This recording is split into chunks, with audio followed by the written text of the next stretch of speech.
Nigel Morgan, the former Pirate, and he looks at ball one, leading off this game with a .282 average, 2 homers, 28 runs batted in. He's 3 for 10 in this series. 93 degrees outside right now. You could almost play in that. Yeah. Must be a cold front. 2 balls, no strikes. Mike Hampton, 9-3 lifetime against this Nationals club, formerly the Expos, of course. Showing bunt, Morgan takes it, and it's a 2-1 count. Fielden Culbreth is calling the balls and strikes tonight. Since Nigel Morgan was traded to the Nationals, he's gone 11 for 34. And he's 5 for 5 in steals as a National. Stole 2 bases last night. That one goes into center field. Sharply hit by Morgan. He can stir up some trouble. He has 23 stolen bases. He's aboard for Christian Guzman. First 2 games of this series, he hit ground balls back to the pitcher for outs. This time he puts a little more steam on it and was able to get it by Hampton. And it's not easy to do. Mike, one of the better defensive pitchers in the game, but that ball really well struck by Nigel. Morgan is aboard. Guzman batting. Switch hitting shortstop. Begins the night at 304. He has 3 home runs this season. And there's strike 1 to Guzman. 23 runs batted in for the longtime shortstop. Sinking fastball, cut fastball, curveball, straight changeup from Mike Hampton. The occasional 4-seam fastball as well. Generally, he's going to try to keep the ball down around the knees with movement.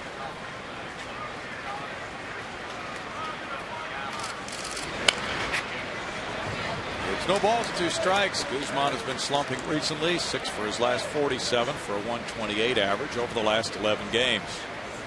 Mike has 5 wins this year, 4 of them over the Pittsburgh Pirates. He just loves it when they come to town. Need to beat the Pirates? There's your man. Hire Mike Hampton. Yeah. Pretty rare that a pitcher will beat a club 4 times before the All-Star break. Snap throw to first. Diving back in is Morgan. And the throw by Quintero. The count is 1-2. Morgan, obviously a speedy guy, but challenge for him, for anybody to run with Mike Hampton on the mound. He is so quick to home plate. And of course, Quintero above average in terms of arm strength back there.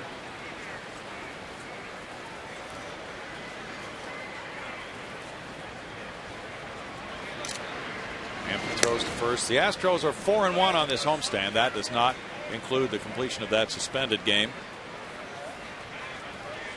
They've won 9 of their last 12 series. They're now 43-43. They are 2-2 against Washington this season. There goes. Ground ball to the left side and knocked down by Tejada. Guzman to first, Morgan to second. So it's just like the last start for Mike. First and second, nobody out in the first inning. That's a hit for Guzman.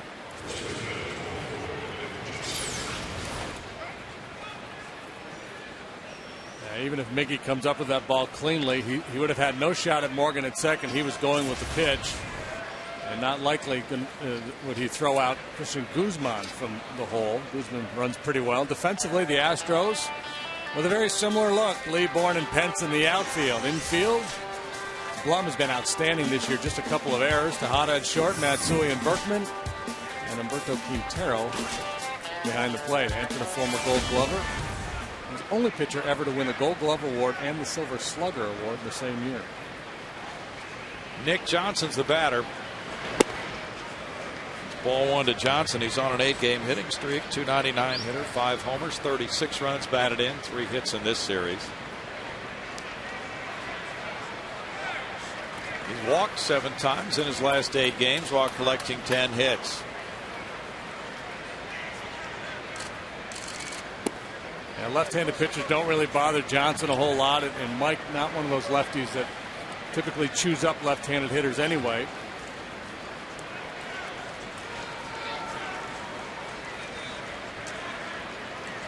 Nick with 5 hits in his last 11 at bats.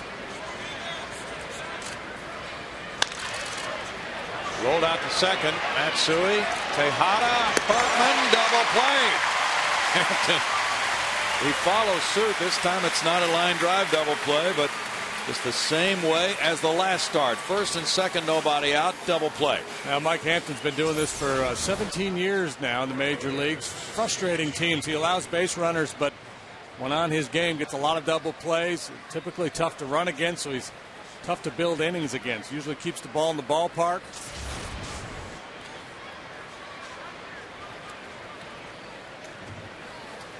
Now Josh Willingham faces him. Willingham's on a 9-game hitting streak. That's ball one to him. 295 hitter, 10 homers, 22 runs batted in, 2 hits and an RBI for Willingham in this series. His last 9 games, he's hit .393.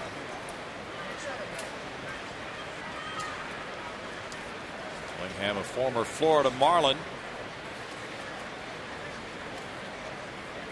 Born in Florence, Alabama. Hampton goes to 2-0 on him with big Adam Dunn on deck. Willingham has had a tough personal ride this year. His brother was killed in a car crash.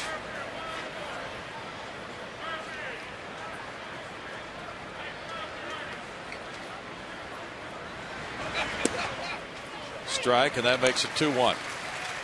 National club trying to shed a 5-game losing streak. Comes into this game with 25 wins, 60 losses. Trailing by 21.5 in the NL East.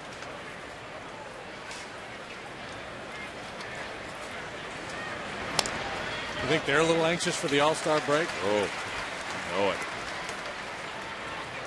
This is like going to the salt mines for these guys. It's Yeah. supposed to be fun to play Major League Baseball, and I'm sure they're having some fun, but 25 and 60, that's a whole lot of frustration. Expectations obviously not high for the Nationals this year. I'm sure they were hoping for better than this. Manny Actis spent years in the Houston farm system. There's a drive to right center field, and that's going to make it 1-0. Willingham heads for second base. 10-game hitting streak. That's his 16th double of the year, 23rd RBI, and it gives his club a leg up on the Astros here in the early going. Maybe a changeup that just floated, stayed upstairs a little bit. Willingham, a pull hitter this time, though, shooting the ball into the alley in right center. Good short stroke to give the Nats the early jump. Houston-born Adam Dunn is next. He hits one to left center field. That loops in for a hit in front of Michael Bourne. Long throw to the plate by Bourne. Willingham scores. RBI single for Dunn, and it's 2-0 as Adam Dunn comes back home and drives in his 61st of the year. As Adam was telling Greg Lucas on Astros Live, offense is really not our big problem. Now they're right in the middle of the pack in the National League. They're 8th in runs scored, so they've been okay. Pitching has been bad, both the starters and especially the bullpen. A lot of youngsters in that starting rotation. We'll see a rookie tonight. Well, that rookie will have at least a 2-run lead. Now Josh Bard is looking for more. 271 for Bard, 1 homer, 17 driven in. That's ball one.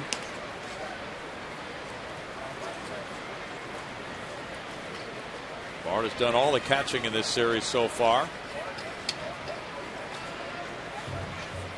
He drove in 2 runs in the Thursday night regularly scheduled game.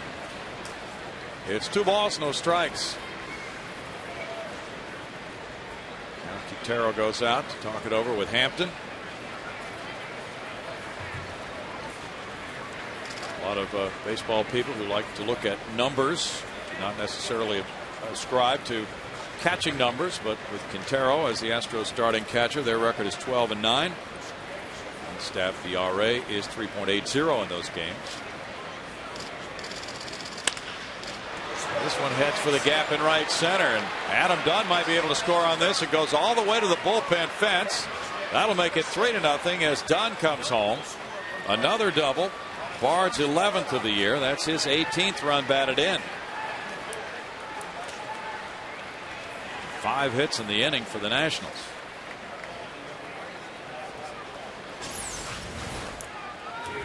And who knows, if not for the double play, how many runs they'd have on the board already. Getting real good swings at Mike here, working from behind in the count. Comes Big Adam chugging home. Draw that charge. 5 hits, 2 of them doubles. The Nationals look for more. They're going to appeal second base here. And that Adam Dunn missed second. Time was called, so Mike has to put the ball in play. He's out. He's out. He missed second base. And take that run off the board. Now Bart is looking around at the umpire there, Jim Wolf, asking him something, and no argument from Adam Dunn. So it's only 2 runs in the inning. What a break. 2-0 Washington.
First inning, and here he is. He steps right in front of the bag, and with his left foot, his right foot over the bag. Jim Wolf was looking right at it, the second base umpire. Jeff Blum pointing immediately back to second base, and the Astros then put the ball in play. They appealed it. Mike Hampton throwing to Tejada, so the play goes 1-6 on Dunn, and Bard loses a hit. that's a hang with him. What had an RBI double. Instead, reaches on a fielder's choice. On a ball he hit about 390 feet. Well, he wings it down to second, and here's the Astros starting lineup brought to you by Southwest Airlines. It's Michael Bourne in center field, Miguel Tejada shortstop, Lance Berkman first base. Carlos Lee has sizzled in July. He's in left field with Jeff Blum at third, Hunter Pence in right, Kazuo Matsui at second, Alberto Quintero catcher for Mike Hampton. We mentioned all the rookies that the Nationals have in their rotation. They've got 3 of them. We get our first look at Craig Stammen. He's 1-4, 488, 9 starts since called up from Syracuse on May 9th. We checked that May 20th, a 12th round pick out of the University of Dayton back in 05. Sinker, curveball, changeup. Not a real hard thrower. Struggled for the most part, but pitched pretty well the last couple of times out, and especially last time out in Colorado. Lost that game 1-0. And he's behind 3-0 on Michael Bourne. Michael 289, 3 homers, 25 runs batted in, 4 hits in the series, and he doesn't have to swing the bat to reach base here on his 38th walk. Tonight's Geico quote comes from Cecil Cooper on Michael Bourne this season. I don't know where we would be without him from an offensive standpoint. He's in the middle of all the rallies, and his defense has been outstanding.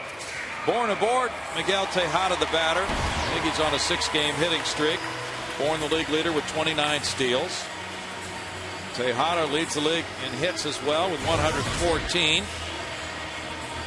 Lance Berkman had 115 hits last year at the All-Star break.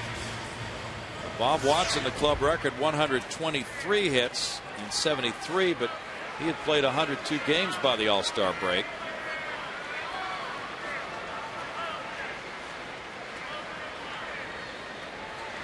going. Big jump. Josh Bard's throw will not get him. And Gonzalez was able to get a glove on it and keep it on the infield, and that means Bourne can't take third. That's the key role of the middle infielder in that situation, taking that throw. Bard, anytime you try to rush the throw, the mechanics suffer. Because of it, the ball sails on him and drifts inside. That's 5 straight balls, and Bourne with 30 steals, his 4th in the majors. Lance Berkman on deck.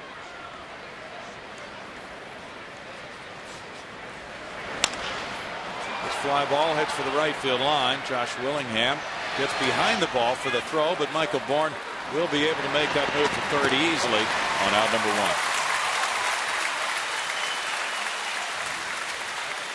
1. And it's Lance Berkman coming up. Bourne's speed pays off, draws the walk, steals a bag, and now on a fairly routine fly ball to right, he's able to scamper over to third base. The Astros with an opportunity to cut this lead in half. Nationals will keep the infield back.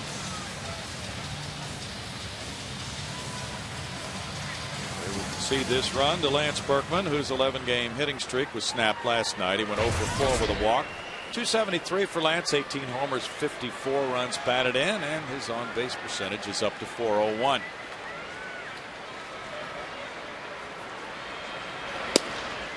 Inside ball 1. Lance was out for early fielding practice at first base before batting practice today.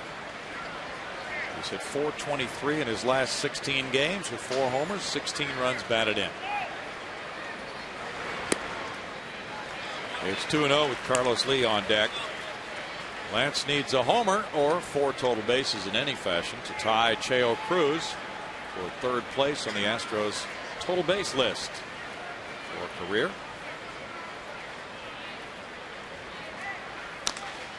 No need to ask who 1 and 2 are. It's just a given. Just assume whenever we give you these little Astro ranking factoids that 1 and 2 are Biggio and Bagwell in some order, in fashion. Stammen, part of a very youthful Nationals starting rotation. All their starters are learning together. Bounce to second base. Michael Bourne comes home to make it 2-1 on the ground out by Berkman. He gets his 55th run batted in.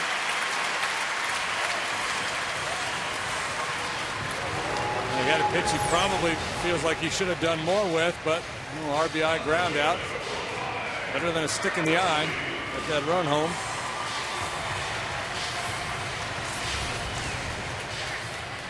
Boy, what a turnaround. Who knows what kind of an inning the Nationals would have been able to put together there. Carlos Lee on a 6-game hitting streak looks at strike 1. You don't see that too often. Well, I'm just not sure why Adam didn't just go ahead and stop and go back, because he clearly knew he missed the base. Driven to center field. Nigel Morgan turning. And hangs for him. In the first inning, the Astros get a run without the benefit of a hit. It is 2-1. Nationals.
The anniversary bracket challenge. We're in the semifinals. The matchup this week is all Craig Biggio. You like his 3,000 hit game better or his final game in an Astros uniform? Take your pick at Astros.com.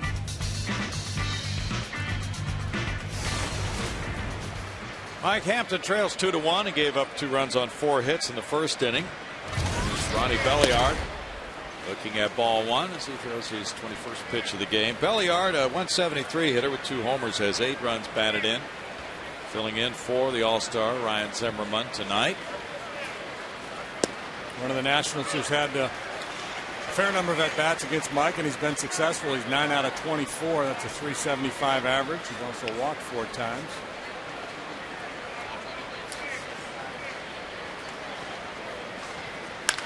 Belliard hits one in the air to left center field. Michael Bourne backing on it. And ballpark barely holds that one. 1 out.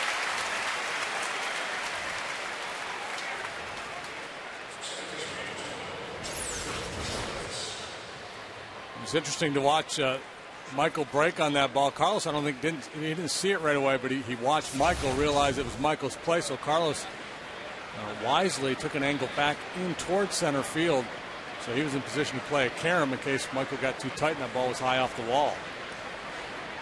Alberto Gonzalez, a 304 hitter with 1 homer, has 12 runs batted in. He looks at strike 1.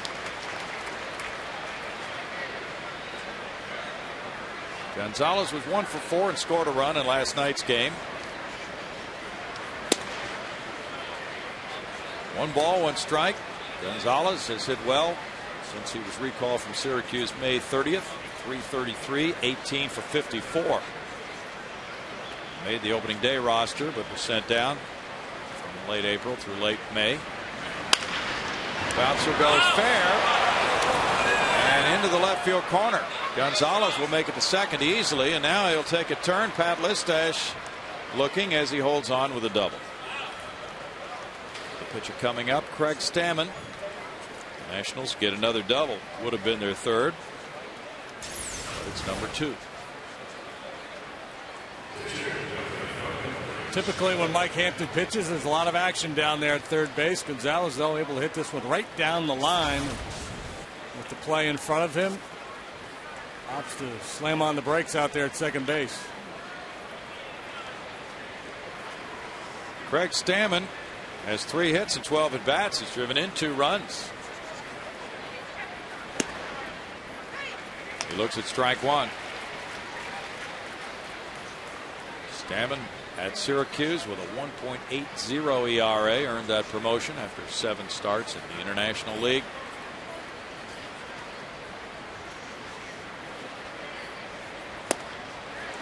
Good bat.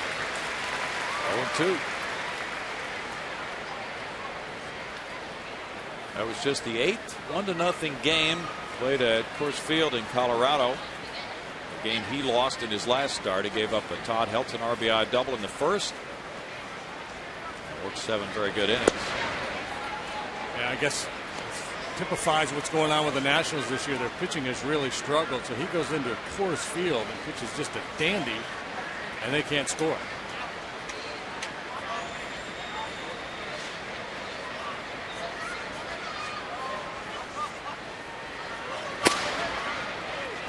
It's 2-2. Steven Strasburg was the number 1 overall choice in the draft. The Nationals drafted him. He has not signed yet. And the deadline is mid-August for signing draft choices. It seems that the Nationals probably would not promote him directly to the Major League club. And if he does sign, 3-2 now. Well, yeah, because, well, first of all, he's going to need to. I'm not sure what he's doing to stay in shape. I mean, how much pitching he's doing right now. Scott Boras has talked about Japan. You know, he's always got an angle to provide leverage for his clients, whether it's independent ball or now he's talking about Japan. Well, they might be doing Strasburg a disservice if they were to sign him and bring him right to the big leagues. But with his stuff, he could probably pitch out of the pen for them. Yeah. Hunter Pence over Gonzalez tagging as Pence catches the fly ball from Stammen and wings it toward third. Perfectly on target to Miguel Tejada, the cutoff man. 2 outs. Fans like that kind of baseball. Well, here's something the fans will like. Fox Sports Houston has a Twitter page. Expand your sporting network at twitter.com/FSHouston. Now Niger Morgan. Morgan banged a single through Hampton's legs into center field in the first inning to get it going for the Nats.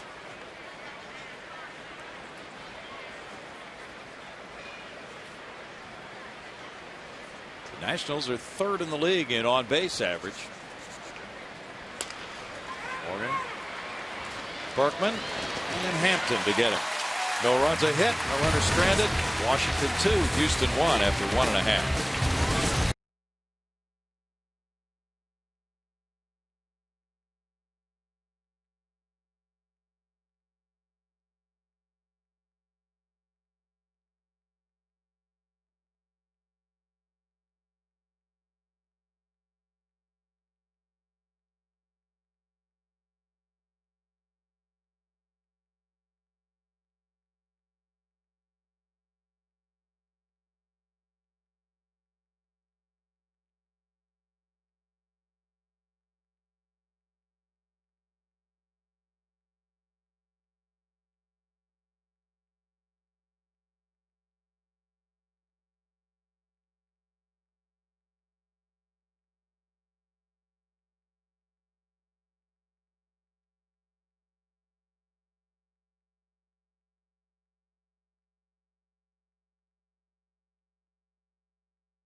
It's Washington 2, Houston 1, bottom of the second. Coming up later in our Dodge Grab Live feature, we'll hear from Russ Ortiz on his favorite MLB cities. Jeff Blum leads it off here with the Astros down a run. He has an 8-game hitting streak, and he had the game winner last night in the bottom of the 9th inning. 3rd time this year. Back-to-back days. Back in June, he delivered the game winner, and then last night, getting a big hit in the 8th, got the game winner in the 9th. Time since Morgan Ensberg in 2005. Astro players had 3 walk-off hits, 281, 2 homers, 27 runs batted in. He is 5 for 8 in this series. 1 ball, 2 strikes. It's interesting to sample different takes on things that happened during a baseball game. There was a call to a post-game talk show on radio last night after the game from a fan who said, hey, we weren't booing Jeff Blum Thursday night. We were booing the third base coach. There's a strikeout for Stammen, and that's out number 1. And it's Hunter Pence coming up now. Plain question. Jeff had to drive into the alley and with nobody out, settled for a double. And some folks here thought he should have gone to third, and some were probably booing Drummer, and some were probably booing Clarkie. Jeff's got, a tender hammy he's been dealing with pretty much all year long. There's nobody out. You don't want to make that first out at third base. That's part of the territory. And that, Blum had made that determination pretty early on too. Jeff rounded first and it started to come to second. He just said, I'm not going to push it here. There's nobody out. I'm going to settle in at second base. So it's just a decision he made, not on Clark. It was not a bad baseball decision by Jeff. Grounded by Hunter Pence to second. Throw to first by Gonzalez. 2 outs. Pence on a 6-game hitting streak. Chicago has won 5-2 over St. Louis. Ted Lilly on the mound for the Cubs. Cubs get back to 500 at 42-42. And the Cardinals are 48-41. That puts the Astros 3.5 games back. Now, the interesting team in all this, Cincinnati, is just kind of hanging in there. They've had a lot of injury problems and some performance issues from some of their guys. Not like they're playing great baseball, but unable to tread water and stay right in the middle of it. Jay Bruce is hitting about 209. Yeah. Broken bat fly ball from Matsui. Brought in right by Willingham. The second goes quickly for Stammen, and the Nationals lead the Astros 2-1.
As we move to the third, it's great to be a kid this summer at Minute Maid Park, as all kids 14 and under get in free thanks to a partnership with Minute Maid.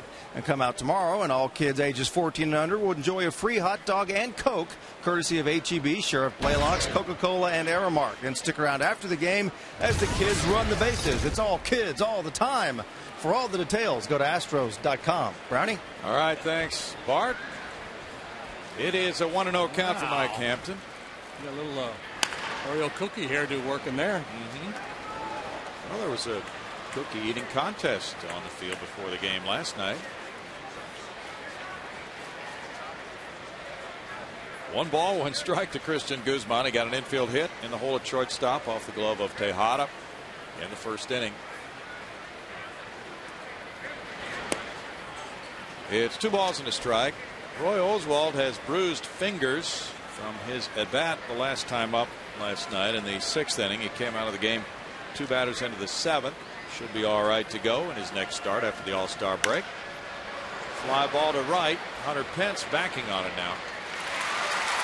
1 out, and the Astros have announced their rotation for the Dodgers series in Los Angeles starting Thursday. It'll be Wandy Rodriguez, Roy Oswalt, Mike Hampton, and Russ Ortiz for that 4-game series. So Wandy, the lead man, out of the break after his shutout win over the Pirates. Nick Johnson's the batter. He bounced into a double play. Yeah, I think some people may make more of that than is there. And, hey, Wandy's now the ace. He's getting to start the game after the All-Star break.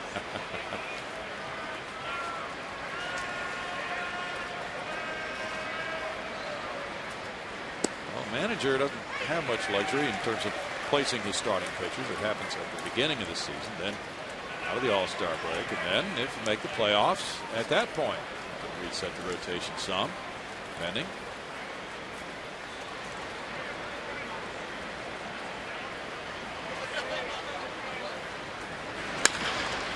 Bounced, and there's Jeff Blum to his left. They're stretching Lance Berkman. 2 outs. Automatic, systematic. Can you see? Yeah. 6:05 game here. A bit of a challenge for the first baseman sometimes. That bright light coming through the glass out there in left field. Jeff wanted to double check with Puma. Can you see okay? I don't know what plan B would be if Lance said, no, I can't. Still got to throw him the ball. Josh Willingham and an RBI double to right center field in the first inning.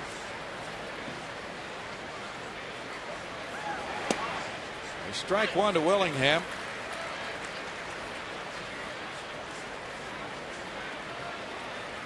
Frustrating loss last night for the Nationals. They led at 5-4 going to the bottom of the 8th. The Astros got a Keppinger pinch hit sac fly in the 8th to tie it, and the Blum game winner in the 9th to win it. The Astros had led earlier 4-1 with Roy Oswalt on the mound. Yeah, a lot of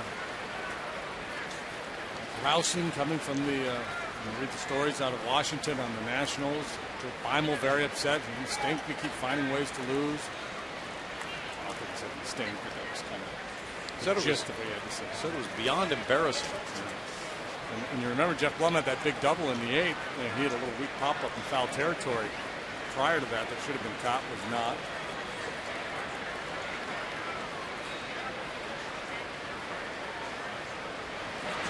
In a baseball game, a lot of things can be dissected afterwards, and the Nationals with that 25-60 record simply tired of all the losing, obviously, but probably will not do.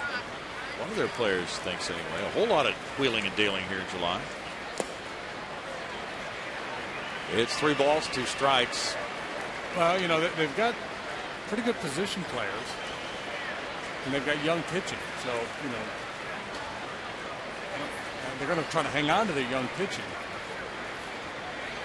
And if you start trading all the position players that have value, it's going to make it even tougher for those young pitchers to win and develop. You don't want to see these young guys just get abused. That's a good point. You're not going to trade for a veteran pitcher for a stretch drive deal if you're 21 and a half games out. No, they would definitely be sellers. If anything, they're going to sell. You know, they're going to sell players of value for prospects would be the thing that would make sense. But again, if most of the value that you have, what people would be interested in, are your position players, and you move them for prospects, then you're really setting up your starting pitchers for failure. I guess if the right deal comes along, if you get the right caliber prospects, it's worth doing. Strike to Adam Dunn. We got the Adam Dunn 1-3-1 zone trap on right now. Can't get to that inside heater. Kazuo Matsui playing like the rover out in shallow right field. Tejada on the second base side of the bag and deep. Why doesn't he bunt, JD? He gets paid to hit the ball 500 feet. Tried to bunt, he'd probably pop it up to Hampton. Well, okay, he has 22 homers. Next highest figure of anybody in the lineup for the Nationals tonight is 10 by Josh Willingham. After that, it's 5. He's kind of like the modern day Frank Howard of this Washington club. He's expected to provide the long ball. 1-2.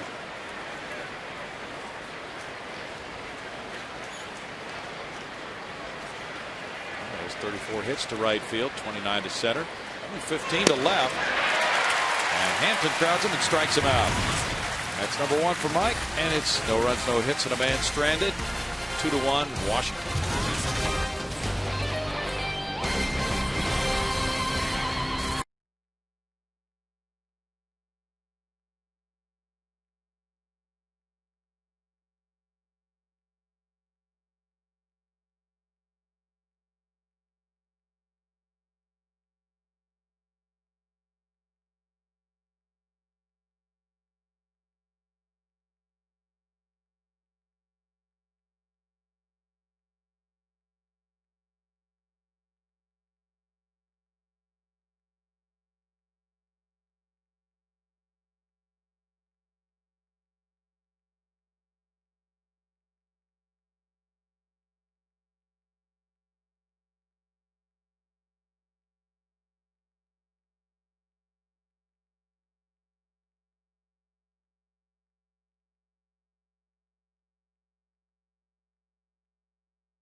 50 by the MD Anderson Cancer Center and by Southwest Airlines. Here they are outside and inside. It's a 2-1 lead for Washington based on the 2-run first inning. It was a 3-run inning until the Astros appealed. The run scored by Adam Dunn on a double by Josh Bard. That run was taken off the board. And the umpire at second, Jim Wolf, saw that Dunn missed second base. Humberto Quintero leads it off in the Astros' third inning. Gets the curveball from Craig Stammen. There's strike one to Quintero. A .243 hitter with no homers, 9 runs batted in.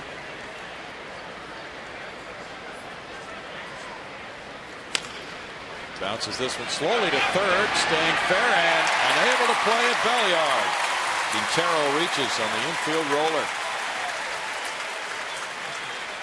A hit for Quintero. Bit of good fortune there. This is the first hit in the game for the Astros. They scored without a hit in the first. A slow roller here. Ryan Zimmerman, on the top third baseman in all of baseball, typically there, but as Brownie mentioned earlier, he's out of town. His grandfather passed away. Yeah, go Q, go! Just another infield hit for Q. Mike Hampton squares around early to bunt. Throw goes to first. Hampy with 9 hits and 26 at bats at .346 average has driven in 4. He has a double. He has 1 sacrifice bunt. And ask this man to sacrifice. He's the best hitter on the team. Would you consider letting him swing away? Oh, absolutely. I mean, the bunt's not a bad play. But absolutely consider letting him swing away. That's a foul. I think, the sacrifice early in the game is usually a bad play, except when the pitcher's up there. So when you've got a pitcher who can really hit like Mike, it certainly makes sense to contemplate turning him loose. Again, most guys, no matter how good a hitter the pitcher is, are going to bunt here. They're going to have their pitcher bunt. So far, it's not working out so good. 0-2. New Astro in uniform tonight. Chris Coast wearing number 41. He could catch, play third base, first base. Claimed on waivers from the Philadelphia Phillies. To make room for him on the roster, Matt Queta was optioned to Round Rock after the game last night. There's Chris Coast. A tough break from Matt. He played well. He didn't hit for a big average or anything, but he contributed while here. And if I'm a manager, I want a guy like Coast on the team. I want a third catcher. If I can make it work on my team, I want to be able to pinch hit from my catcher and not feel shackled that way because you're so fearful of an injury to your backup guy. So now if you want to pinch hit for Q or Pudge in a game, feel free doing it, knowing you have a third guy who can go behind the plate. Strike 3 to Hampton. Second strikeout for Craig Stammen. Our Texas Ford Dealers League leaders will show you the batting average leaders with men in scoring position in the majors. Hanley Ramirez is on top. Then it's Joe Mauer, Yunel Escobar, Jason Bartlett, and Michael Bourne is 5th in the majors. He has a runner at first right now as he bats in the third inning. He drew a walk, stole second, and scored on the ground out by Lance Berkman in the first. Michael Bourne throwing out 2 runners at the plate in last night's game. Driving in 3. What a dream game for Michael Bourne. That would be his Baseball Digest, my best game ever. Yeah. Guzman with a flip gets it to second. Gonzalez, no double play. They were quick, but Michael Bourne is very quick. Well, he's been the toughest man to double up in baseball this year. He hasn't hit into a double play yet, I don't believe. 1. I mean, if you're not going to get a double play on that ball, that ball sharply hit right to the shortstop. Very close to the bag.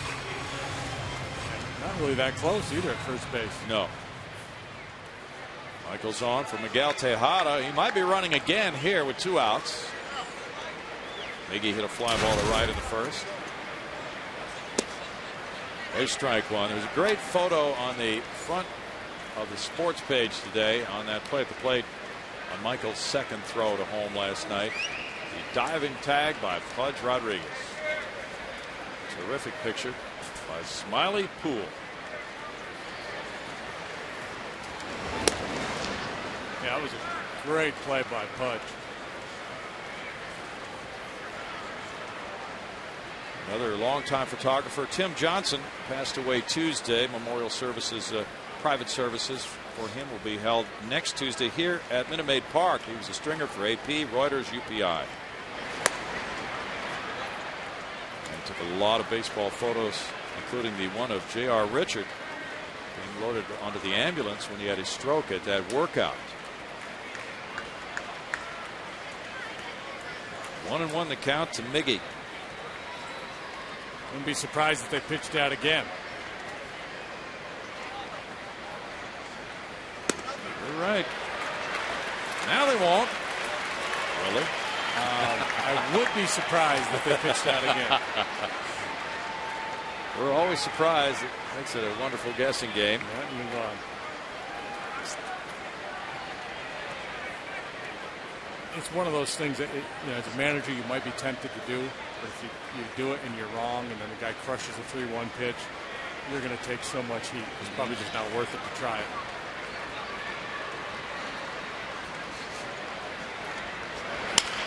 Grounded foul, third base side. Miguel Tejada and Hunter Pence got their All-Star jerseys presented to them tonight in pregame ceremonies.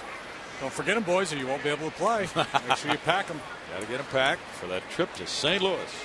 That looks like Jonathan Broxton will miss the All-Star game as well. Really? Yeah, so we have to replace him. Neil and Shirley Foreman won't miss the All-Star game. They're going. They want a free trip. Voting for the All-Star team. Runner going. That's foul. They voted online. There's a contest from Gillette. They got a phone call. They're living in Houston. They get a free trip to the All-Star game. Way to go. Can Neil pitch? He could take Broxton's place. He can throw. Knuckleball, maybe. 2 balls, 2 strikes. So who would be the next? Of course, they've taken a bunch of relief pitchers already. Yeah. Hey, maybe Wandy will get the call. Well, that would be great. Any other pitchers you could think of who are deserving? Snub the pitchers? Yeah.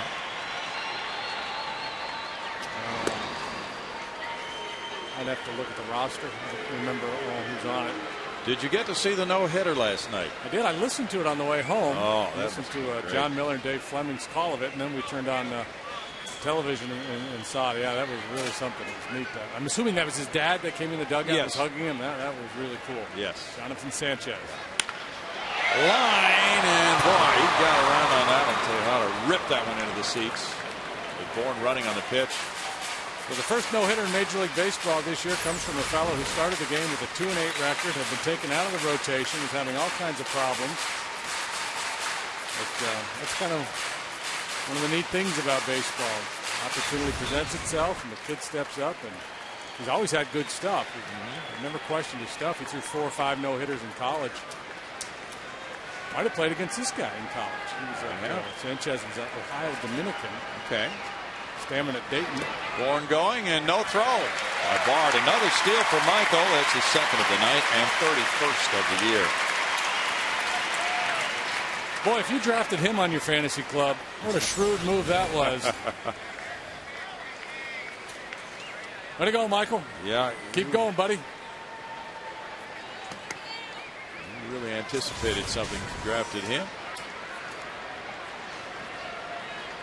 31 steals, tying him with B.J. Upton, Crawford, and Ellsbury. He taps that one foul. Long battle here. Interesting that the National League is supposed to be the speed league and the American League the power league, but for the top 5 there in Major League Baseball, stolen bases are American leaguers. Yeah.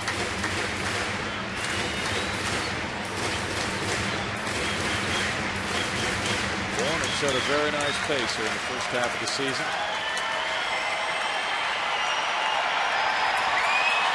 Well, Miggy doesn't strike out much. One of the toughest in the league to strike out. He also doesn't walk much, so all these foul balls, fairly predictable.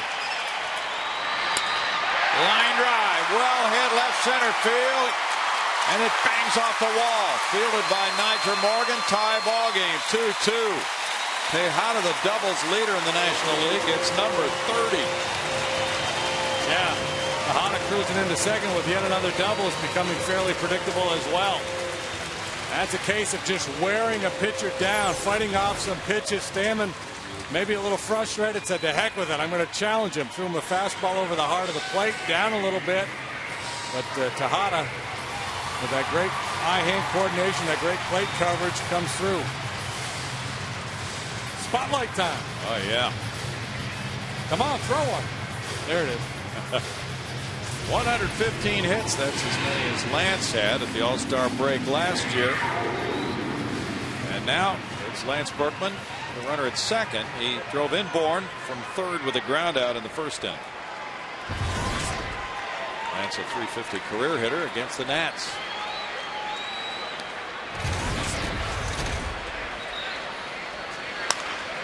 Rolls this one up the middle. Gonzalez backhanding, throwing to first and safe. 2 infield hits in the inning. Quintero and Berkman.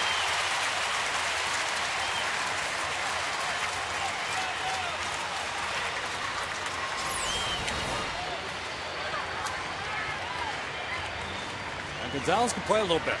Yeah. He can play the position. He's pretty slick defensively. And good hustle by Lance to beat the wrap, and I don't know if we'll see it there on the replay, that early replay or not, but Dave Clark doing a real nice job backpedaling down the third baseline, keeping an eye on the play and on Tejada. Sometimes you see that lead runner get real aggressive making the turn there and get hung up between third and home.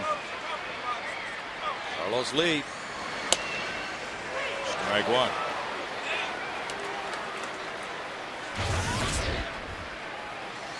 Carlos is hitting .556 against Washington this season.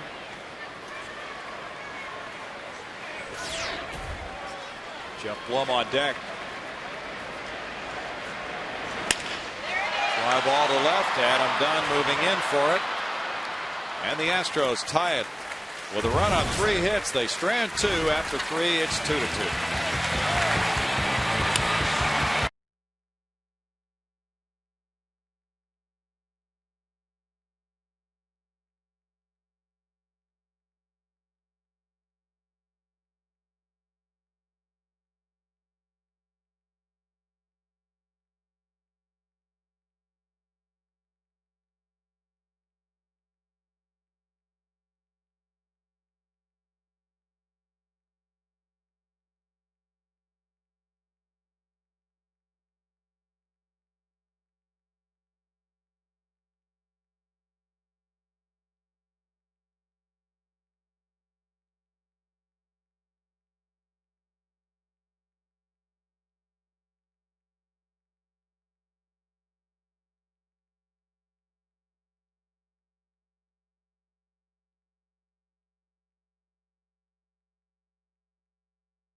Tonight, who was the first Astro to get a hit in the All-Star game?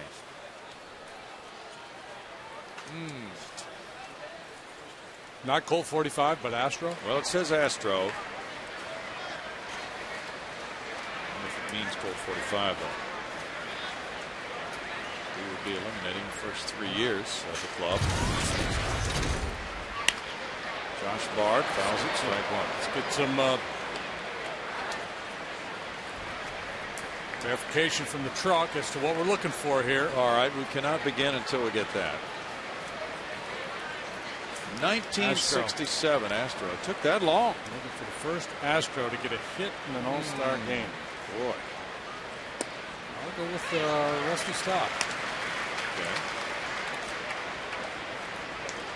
The balls, 2 strikes to Josh Bard, who lost a double and an RBI when Adam Dunn missed second base in the first inning.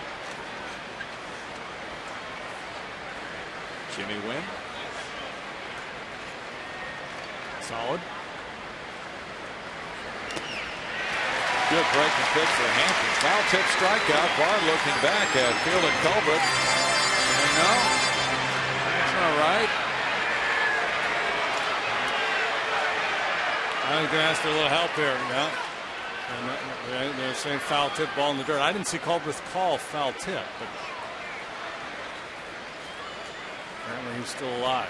Adrian Johnson said no, the ball hit the ground. So it's not a strikeout. So Josh Bard had a reason to speak up. Yep.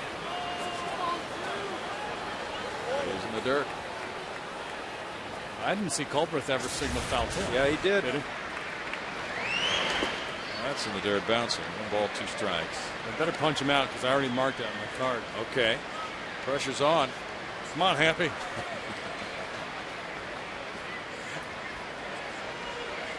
A little visualization there. You see him? Had his eyes closed, waggling the bat.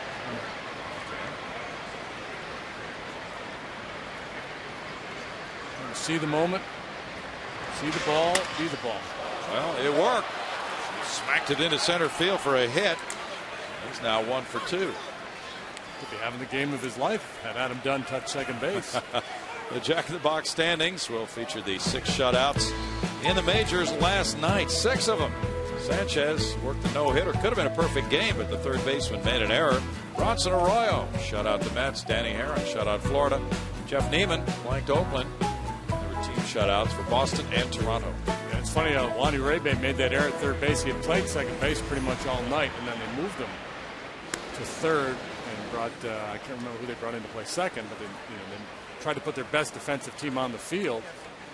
And Arabia made the error at third. I didn't see it, but did you ever see the play? No, didn't see it. Because I heard somebody saying that. I'm wondering if it should have been ruled a hit, so it wasn't an easy chance. Okay.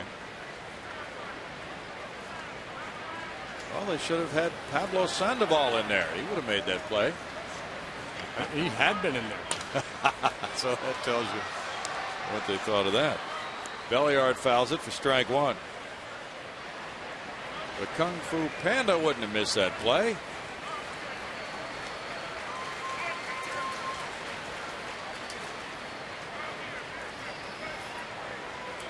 No balls and a strike for Mike Hampton in a 2-2 game.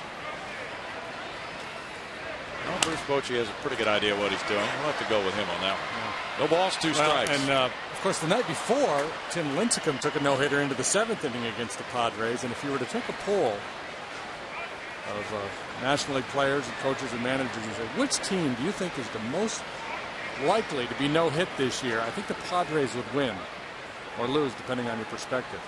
Because when we played them out there, I thought this club is ripe for being no-hit. Especially if Adrian Gonzalez is not seeing anything to hit. That's into left field. A hit for Belliard. On the 0-2 count. He gets Bard to second, and it's first and second, nobody out for Hampton. He had that in the first inning. Then he got a double play. Well, he's in a little bit of hot water here, but he's in good shape in that he's got the 8-hole hitter up and then the pitcher. So a fighting chance to get out of this unscathed here if he can make his pitches. And Belliard continues his good work against Hampton. Had a 375 average against him coming into this ball game.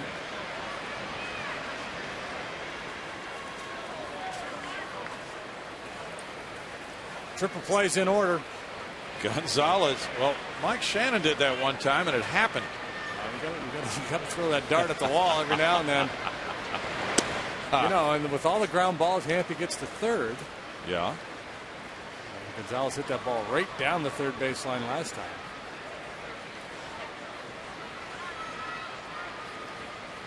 Gonzalez doubling earlier. Morgan Ensberg turned one of those a few years ago. And when he ran over to touch third, and then he threw to second, I wondered, what is this guy doing? But he knew exactly, and on a triple play, obviously, double play. You got to know where you're going before the ball's hit to you. And he had it all figured out. If the ball takes me to the bag and I field it close to third base, I'm going to go for an around the horn triple play. Absolutely. Hit right to you or towards the bag, go for it. If you have to move to your left, just a conventional 5-4-3 double play is the play. This date in Astros history, not a triple play, but it's a big one. It's brought to you by MD Anderson Cancer Center. July 11th, 1985. The Express, Nolan Ryan strikes out Danny Uriah Heap in the 6th inning to become the first player to reach 4,000 career strikeouts. Billy D, 5 hits in the ball game. Came in the 12th, the 5th one. Scored Dickie Cron. The Astros win 4-3 over the Metropolitans. A 2-0 pitch to Gonzalez goes for ball 3. Nolan Ryan is the all-time strikeout leader. Then it's Randy Johnson, Roger Clemens, Steve Carlton, and Bert Blyleven. Also on this date in 2006, Phil Garner became the first manager in franchise history to manage the NL All-Star squad. 2006 at PNC Park. 3 balls and a strike with Stammen on deck. Way to go, Gar. That was fun because he got to go back to Pittsburgh where he enjoyed so much success as a player.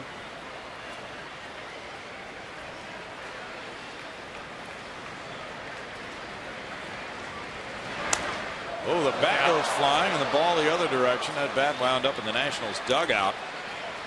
And it's 3-2 to Gonzalez. Watch out, Ross Detweiler. There's Detweiler. Stay loose down there.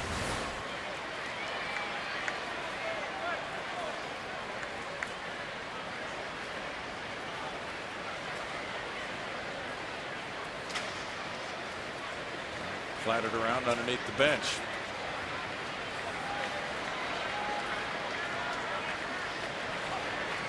Hey, police your area there, boys. It's getting a little messy. Yeah. Let's go. Let's tighten that dugout up.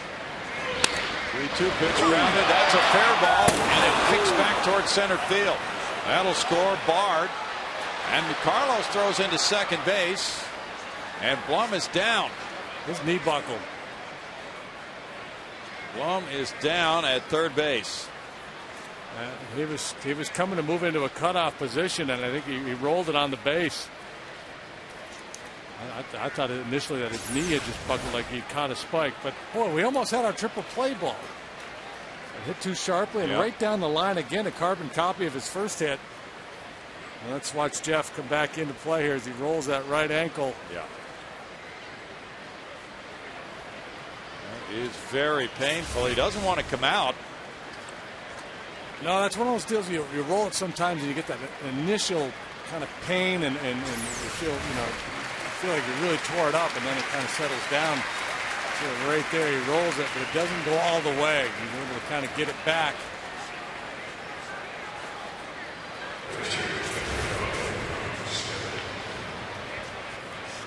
Felipe Paulino's warming up for the Astros. Craig Stammen has runners at first and third, nobody out. Pat Listash, the third base coach, former stolen base champ, in to have a little word with him. And could be sacrificing the runner at first, Gonzalez to second here with nobody out in the inning. We might see how Blummer's ankle does. If it starts to swell, then get him out of the game. I was watching Jeff. I didn't see Gonzalez. I'm surprised he didn't get to second base on that play. Yeah, very surprised. Don't know what happened on that. Maybe he missed first base and had to go back. Oh, he fell rounding first. We didn't see that. A lot of falling here. Base running is just very intriguing, to say the least.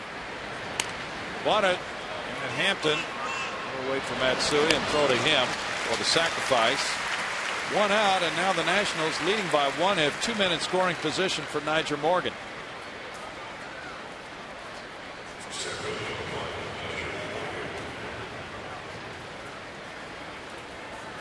Morgan singled to open the game and came around to score. The RBI double by Willingham. Then he bounced out from Berkman to Hampton in the second. Guzman on deck. Hampton's allowed 8 hits and 3 runs, and a 9th hit was taken off the board and a run. But Dunn missed second in the first inning. Outfield is in.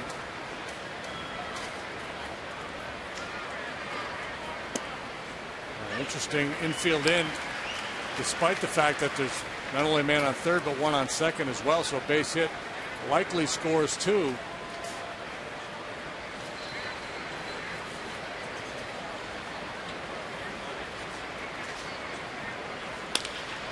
That's to center field, and Bourne for the catch. There's a tag by both runners. The throw is cut off by Buckman. Relayed to third as the run scores. Not in time there. It's 4-2 as Morgan gets the RBI on a sac fly. His 29th run batted in. And Gonzalez is able to go to third base with Belliard scoring.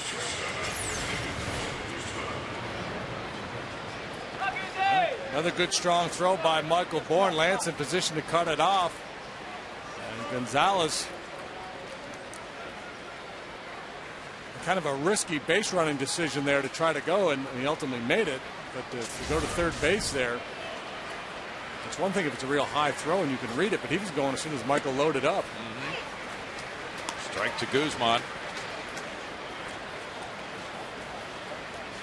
He had an infield hit to short and a fly ball to right.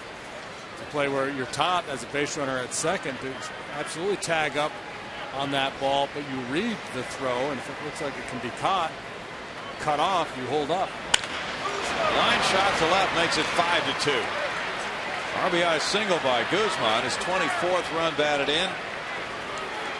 The Nationals are getting some very good swings. That's the way Michael Bourne was throwing the ball last night. Gonzalez probably figured, well, if they cut it off and they make a play on me, at least we get this run home. Happy and really rolling along, as I mentioned. 197 ERA in his previous 4 starts. 2 of them since he came off the disabled list, but knocked around pretty good here tonight. Now here's Cecil Cooper coming out to make the change with Nick Johnson ready to bat. 5-2 Nationals. Hampton has gone 7 innings and 6 innings in his last 2 starts. This one will be a good deal shorter as he gives up the baseball here in the 4th inning. With the score 5-2 Nationals. Back in a moment.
Game can take their ticket stub to any greater Houston area Chick-fil-A for a free chicken sandwich. We need to see a couple of those tonight, guys. Oh, yeah. Good suggestion with Felipe Paulino now in the game. The score 5-2. Nick Johnson, the batter, runner at first, 2 outs in the inning. Johnson with ball 1. Paulino had been in the rotation and lost 13-0 at San Francisco a week ago last night. He's 2-5 with a 6.66 ERA. Now he comes in relief. That's a devilish ERA he's got going there. He needs to get off that number. Yeah. He can go along pretty well and just got smoked in that start in San Francisco. Last Friday night, a couple innings, 9 hits, 9 runs, 8 earned, a couple of home runs. Threw 55 pitches, and it seemed like just about every one of them was hit hard somewhere.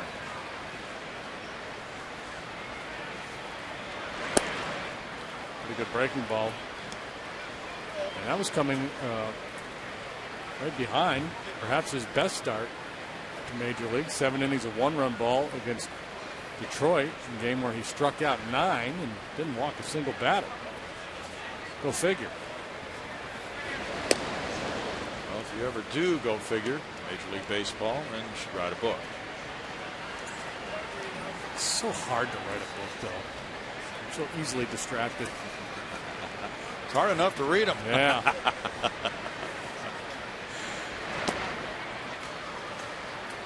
It's now 3-1 to Nick Johnson. And Johnson has taken 51 walks this year. Always been selective throughout his career.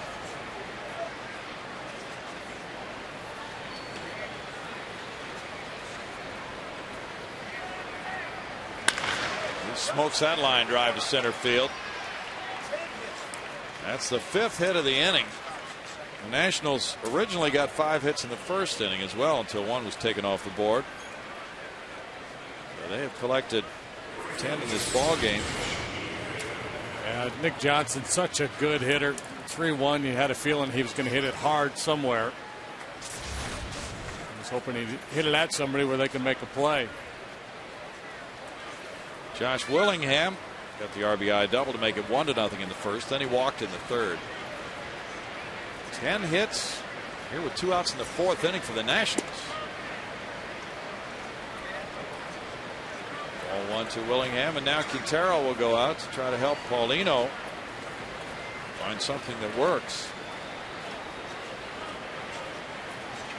Well, he has a tendency to fly open a little bit. And his breaking pitch will flatten out, and his fastball will lose angle. You know, when he gets on top of the ball and gets a little downward plane going, he's much tougher.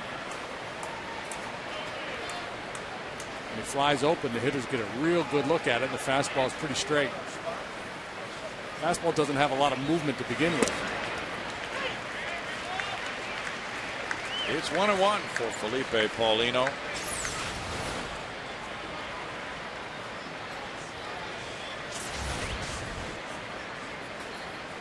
As a starter, he's 1-5 with a .580 earned run average in 10 starts this year. 1-2. The Astros do have some options if they need help in the bullpen. They don't need it now. 4 for 7 with men in scoring position for the Nationals tonight. Not only Paulino, but also Bud Norris pitching well at AAA Round Rock, and Yorman Bizzardo. Right. And Willingham is caught looking to end the 4th inning, but the Nationals come up with 3 runs first on 5 hits. They strand 2 to lead 5-2.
Astro to get a hit in the All-Star game.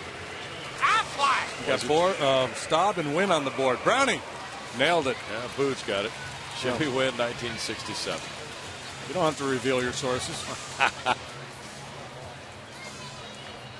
There he is, waiting for the postgame show. He's hoping to be able to talk about a furious Astros comeback.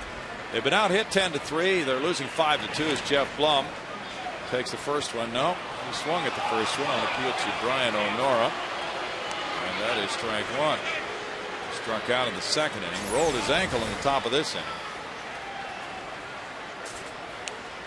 Looks like that ankle's still bothering him a little bit too, the way he finished that swing. Off the middle and to center field. He's going to take it easy up that first baseline. No need to bust it. He now has a 9-game hitting streak. Well, the Astros down 3, but still very early in this ball game, and Stammen, an unproven guy, just 9 starts coming into this one. The bullpen for the Nationals has been atrocious this year, so you feel pretty good about your chances if you're the Astros right now. Lumber had 3 hits last night and a walk. Had to run hard on that 8th inning double. Nursing a hamstring. Hunter Pence grounded out the second earlier. Lays off, and it's ball 1.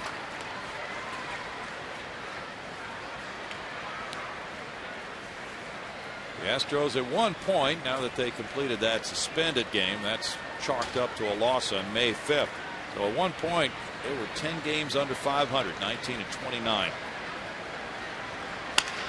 Bouncer third, Belliard to second, then Gonzalez guns it on. 5-4-3 double play.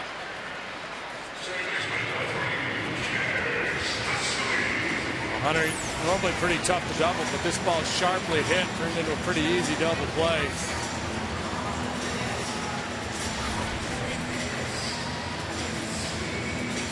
Belliard coming in for Zimmerman tonight. Started that one. That's the 76th of the year for the Nats. Kazuo Matsui hit a fly ball to right. And it's ball 1.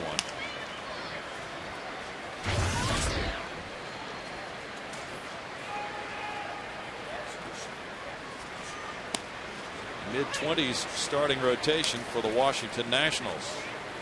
1 ball, 1 strike, including Craig Stammen.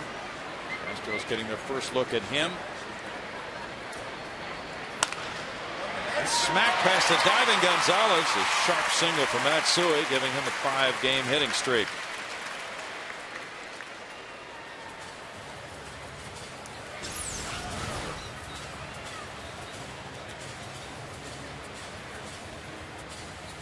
Caswell swinging it pretty well of late. See a real tough patch there a few days back, starting to get things together. Humberto Quintero reached on an infield roller to third in the 3rd inning. Matsui takes off, big jump. Josh Bart's throw doesn't get him. Stolen base, Matsui, number 9. 3rd stolen base for the Astros tonight. Bourne got a pair of stolen bases, one in the 3rd, one in the 3rd, and they never stopped him. Pretty much had a running lead. But Bard with a pretty strong throw to make it close. The Astros are 6-3 against rookie starting pitchers this year. 1-0 the count to Quintero.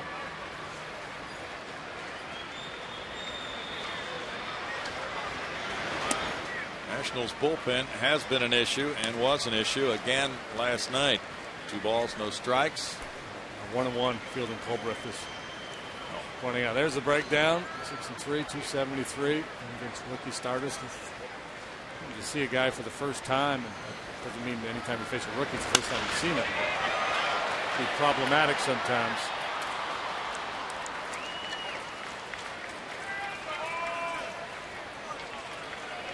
It's not problematic for him. We had a young lady flip a ball up to us last night, the ball that Lance Berkman fouled off. And she's going to try to get Lance to sign that for her. She was wearing a Berkman jersey.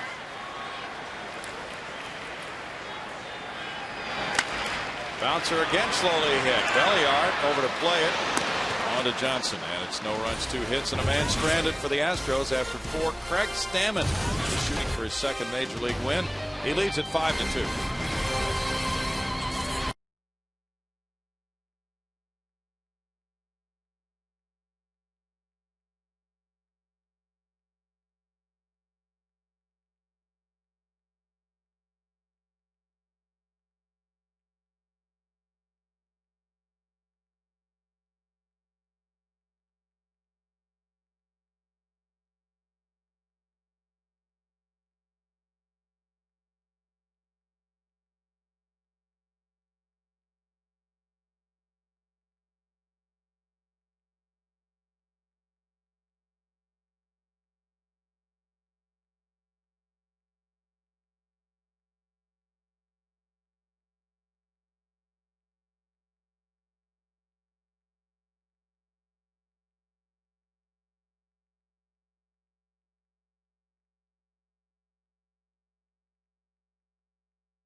To the 5th inning. Well, this summer is the 20th anniversary of the State of Texas Anglers Rodeo. It's a big fishing tournament, goes on every summer, goes on all the way through Labor Day. Bill Kinney is the chairman of the tournament. Tournament director, correct. Tournament director. Talk a little bit about what you guys got going on out there. Well, we're just really excited. It's a joy to be here, Bart, with the Astros, and obviously Fox Sports has been putting up some pretty serious scholarships, 2 $50,000 scholarships for kids. This year will be the second one. Academy, one of our great partners, putting up lots of scholarships. Gosh, the Texas Ford dealers are the ones putting up 5 trucks. John Sendejas was just throwing the first pitch today, and he won a truck boat combo worth about $65,000. So it's just a fun recreational sport for the entire family.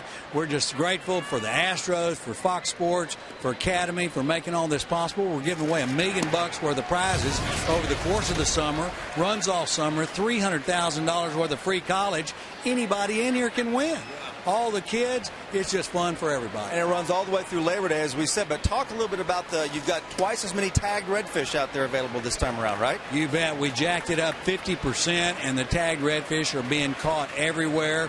We've had one caught every other day for the first 21 days of the tournament. Dadgummit, they're catching them. There's 77 left out there to catch already. 8 prizes have been claimed, 5 truck boat combos, 3 boat rigs. There's more left for everybody. There's giant fish that are swimming up and down the Texas coastline, and anybody can win. That's what makes it so much fun.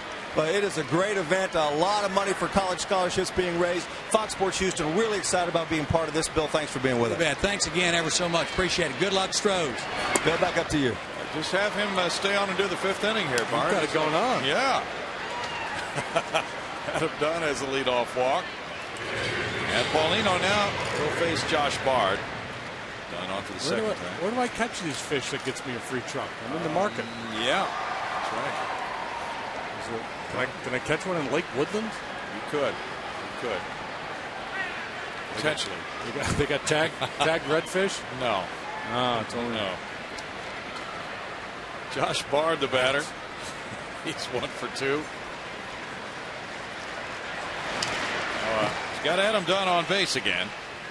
And he had Adam Dunn on first base in the first inning when he ripped what looked like was an RBI double, but then Adam was called out for missing second base. Josh's hit was taken off the board. The run was taken off the board.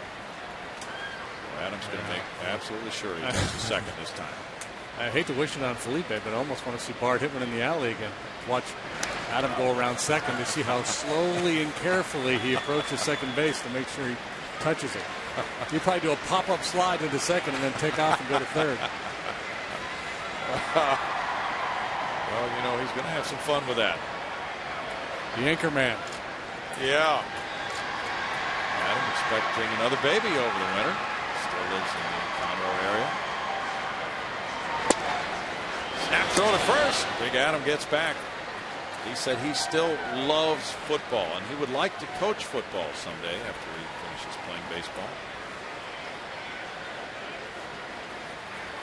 One ball, two strikes. He could probably throw it about 70 yards flat-footed. Big and strong.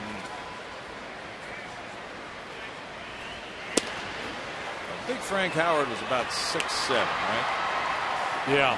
Right-handed power hitter. Wouldn't that have been fun if he and Adam Dunn had been in the same lineup? 2-2.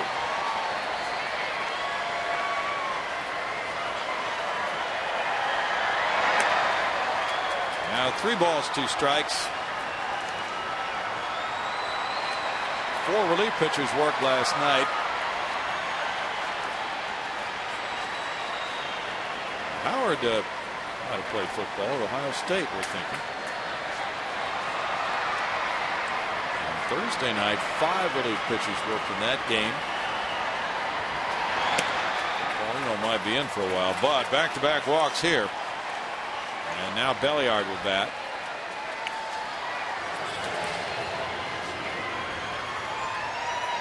Monday, July 20th, the Astros take on the St. Louis Cardinals. 7:05 game. First 10,000 fans receive a special NASA nightcap courtesy of the United Space Alliance. Tickets 1-877-9-ASTROS or online at astros.com. That is the 40th anniversary of the Apollo 11 mission. Neil Armstrong trotting around on the moon, playing a little golf. Yeah. Buzz Aldrin joining him, and then Michael Collins orbiting.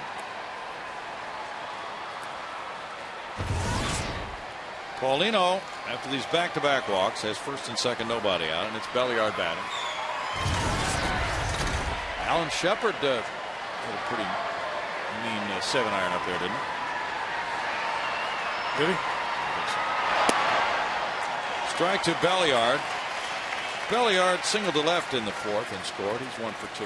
Ted Lilly won his 100th today for the Cubs, beating St. Louis 5-2 to get the Cubs back to 500. Gave up 4 hits and a run in 8 innings. Past the diving Tejada. Adam Dunn gets a stop sign from Pat Listash. The bases are loaded with nobody out on a single by Belliard.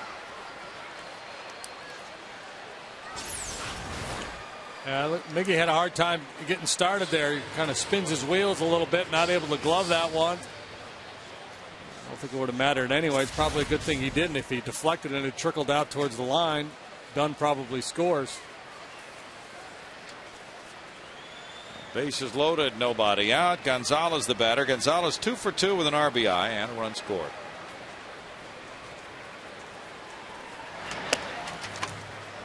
Paulino's behind 1-0. Both times hitting the ball right down the third base line. Not as likely to do it here, of course, with Paulino on the mound, the hard-throwing right-hander versus the lefty Hampton. 2 balls, no strikes. Paulino has been in and out of the Astros rotation and bullpen. Had that real rough start last time out, but generally he's been much better as a starter than as a reliever.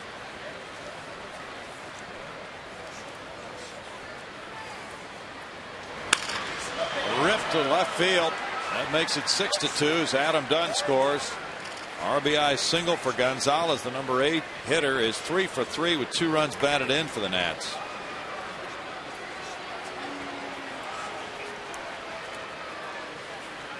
Astros will get somebody cranking in that bullpen because, you know, it's one thing if you fall down 9-1, something like that. Sometimes you say, we're just going to let this guy stay in there, take some abuse to save the rest of the arms in the pen. But again, given the nature of the Nationals pitching staff and it's just the 5th inning, I think you still hang on here and feel like you got a shot to come back if you can stop the bleeding. Right. Nobody throwing now in the Astros pen. That's the question the manager always has to deal with. How many resources am I going to use to try to stay in this game tonight and possibly compromise my bullpen for tomorrow's game? There's only one game before the 3-day break. Brian Moeller going tomorrow. Stammen the batter. Russ Ortiz coming off a short start, so he could probably give you a little help in the pen.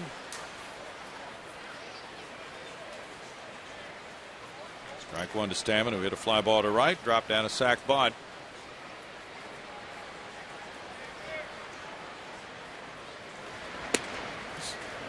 Pretty good looking swing. And he's got the mannerisms of a guy who can hit a little bit. There we go. There's a little karma.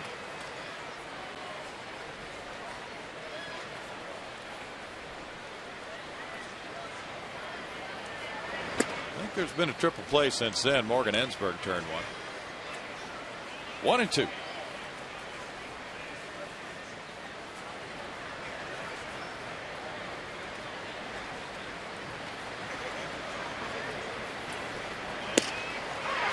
Struck him out looking. On a 99, huh? Yeah. 99 sounds right. Second strikeout for Paulino.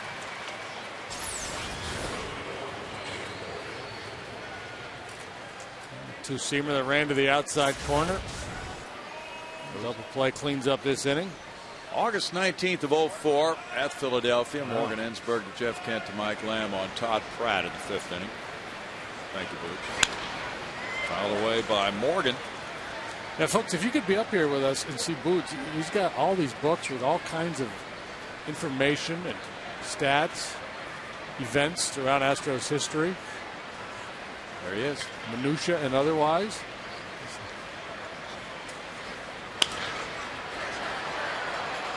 Are you saying that he's the master of the unimportant? No. Of the unimportant and the important, of everything, of all things Astro. He's kind of like the Rain Man of Astros baseball. You could just say, you name a date, and he's going to tell you what happened or what uniform number somebody wore. It's 1-2. We get very excited when we have a foul tip also. It's one of the fun parts of the evening. Boots comes out strong with that call. Yeah. Mimics the umpire's signal up here. Bouncer to second. Matsui with a flip. Tejada gunning the Buckman. They double up the fleet-footed Morgan. And Paulino does get out of further trouble with 1 run scoring on 2 hits. 2 men are left at the end of the top of the 5th. It's 6-2 Nationals.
Astros baseball on Fox Sports Houston is brought to you by Dodge, by Geico Insurance, and by Southwest Airlines.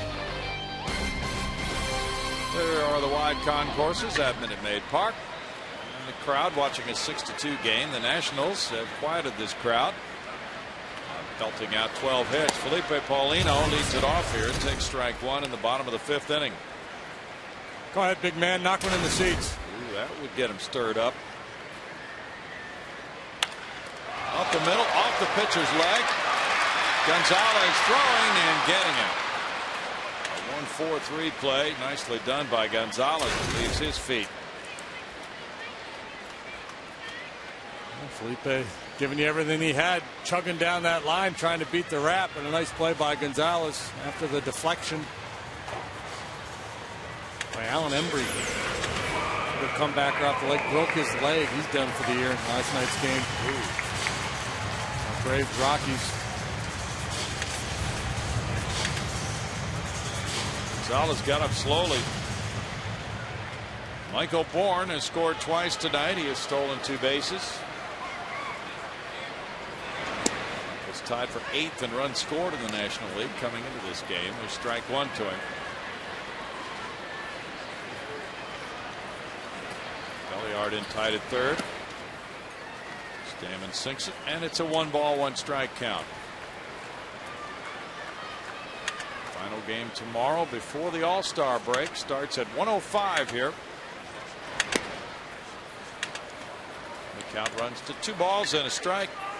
Jordan Zimmerman will take the ball for the Nationals against Brian Moeller. It's flared to left and in for a hit for Michael Bourne, giving him a 4-game hitting streak.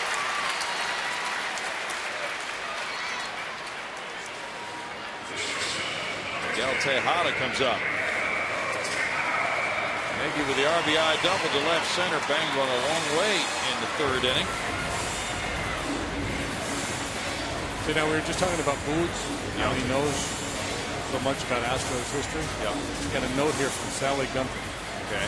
According to the Elias Sports Bureau, Darren Erstad and Chris Coast are the first pair of North Dakota-born players to be on a Major League roster at the same time in Major League Baseball history. Wow. There you go. Minutia. AT HOU not have a good cut. They've strike one. These North Dakota guys down here in all this heat and humidity. Well, that's Miggy just setting him up. Next time he throws that pitch, he'll hook it in the corner. Okay. His Coast was on that shot. The first pitch being thrown out. Yeah. Hey, welcome to our team, Chris. Why don't you go out there and catch a ceremonial first pitch? Well, you know, his remarks were well considered on his claiming of off waivers by the Astros from the Phillies. He's leaving a World Championship team, but he said, hey, the Astros are close to the top of the teams that I would have wanted to go to, and so I'm in the big leagues.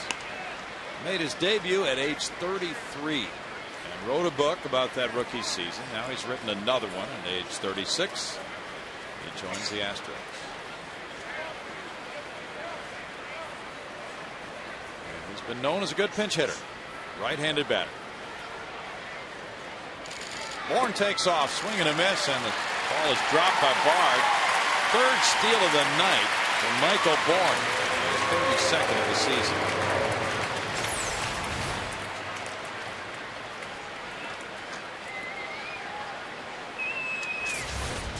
Michael Bourne is really putting on a show here in this series with his legs, with his arm, with his bat. Club record is 4 in one game. Craig Biggio the last one to do it. That's a career high for Michael, 3 in one game.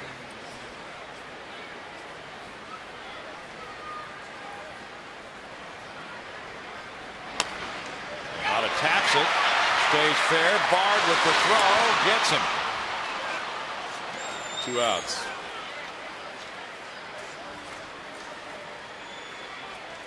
Bourne staying put for Lance Berkman. Yeah, not that there would have been a lot to gain there by trying to go to third base on that ball, but I'm a little bit surprised he played it as conservatively as he did. I was watching him as that play unfolded, and he stayed pretty close to the bag. And I thought, if nothing else, he might scamper a few steps off the bag and see if he couldn't get Bard's attention momentarily and maybe upset that timing of the play down there at first base. Or certainly wouldn't want to gamble and go to third there and make the third out at third base. I was going to ask you about that.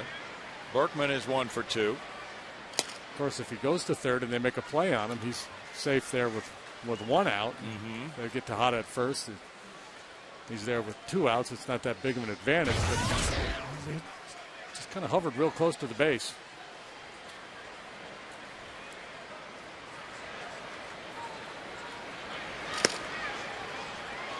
Two balls, no strikes to Lance. Brad Thompson for the Cardinals, the loser today, gave up 5 runs in 4 2/3 innings. They get Kyle Loesch back tomorrow. They have a day-night doubleheader. Cardinals and Cubs taking them up to the break.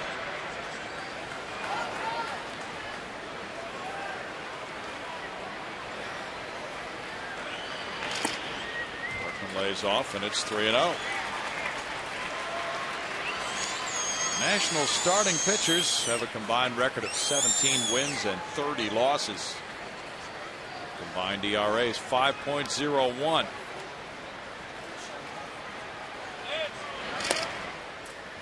It's 3-1 now. Stammen has 2 strikeouts tonight, and he's walked Bourne, the leadoff man in the game for him, and that's been the only walk.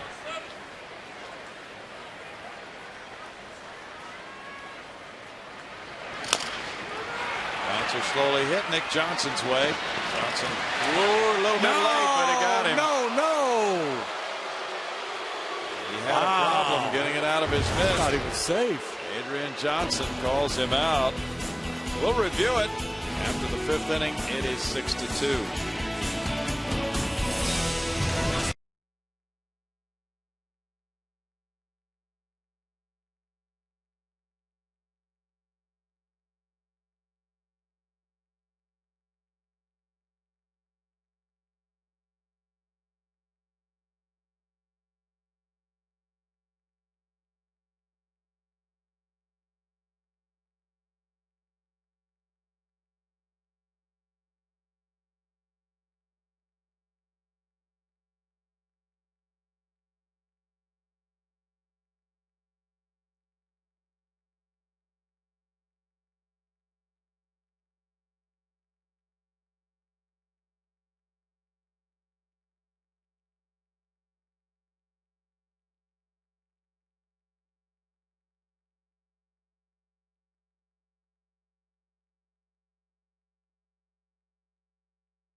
Our Dodge Grab Live feature. Here's Russ Ortiz on his favorite Major League cities.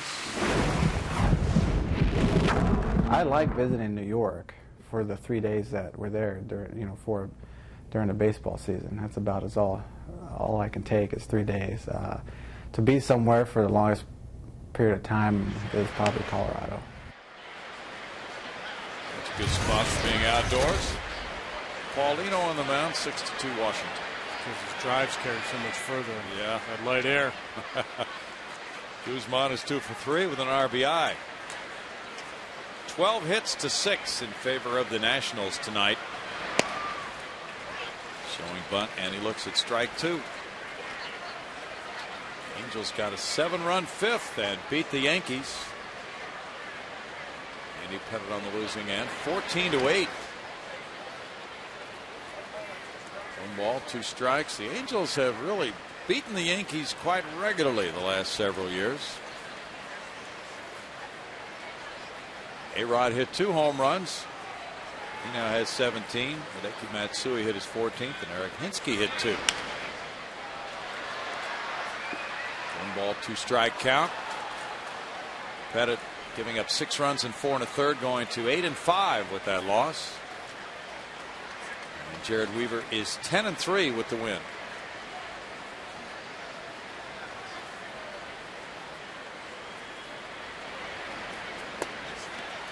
That's a good pitch. Dropping straight down. Guzman swinging over it for strikeout number 3. Yeah, that's the one when he gets on top. Keeps that front shoulder closed a little bit longer. Gets a better angle. Good tilt on the slider.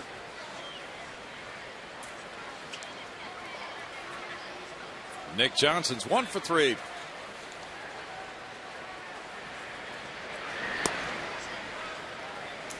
Johnson looks at ball 1. His name has been circulated about in trade rumors.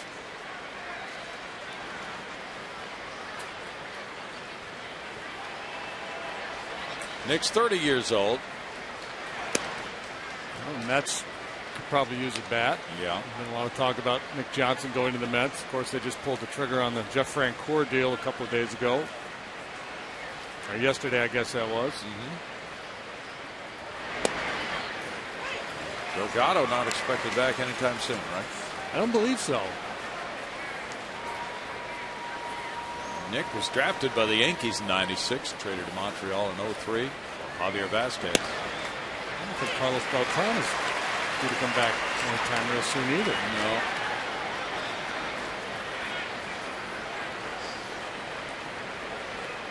Nick had 23 homers at '06. That's his best home run season. 77 RBIs his best. This one goes to right field. Hunter Pence back. Looping. Good catch. Nope. It went over for a home run. Looked like he had it, but Johnson, it's number 6. And 7-2 as Johnson goes deep for his 37th run batted in.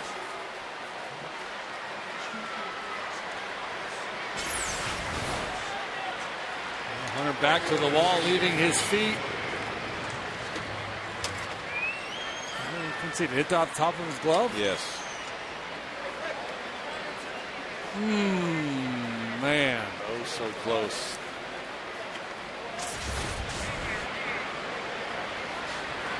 Josh Willingham rips a fastball. That's a line drive homer. Back-to-back home runs by the Nationals. That's number 11 for Willingham, giving him his second RBI of the game.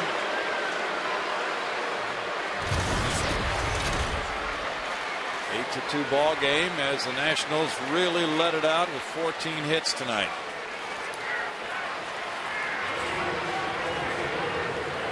Home runs have been a problem for Paulino. It's home runs 11 and 12 for him now. He's working in his 54th inning of work. He's got that good heater. Sometimes just a little too aggressive with it. Adam Dunn. That's a ball 1. Time called. Ball on the field.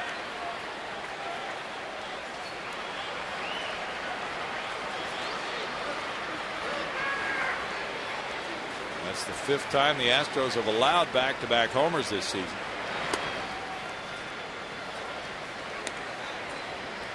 Two balls, no strikes to Adam. Not the guy you want to be facing after giving up back-to-back home runs. No.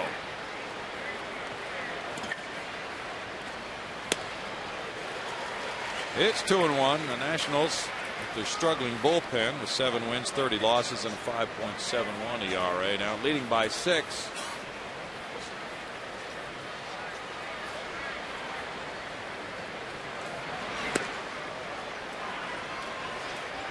It's 3 balls and a strike. Dave Malicki had a nightmarish inning one time in '01, gave up 3 home runs consecutively. He was with the Astros. Been there, done that. Where was it? Cincinnati? Cincinnati. All my great home run moments, it seems, were in Cincinnati. And I believe I gave up back-to-back to backers, got an out, and gave up another one. Or maybe it was the guy leading off the next inning. I was still in the game, I'm not sure. This one deep to left field, and that one reaches. That one's almost not fair. Adam Dunn with number 23, and the last time was in September of '01 Quinn McGriff, Rondell White, Tom Hundley. And deep off Malicki at Chicago. Cecil Cooper's on the phone.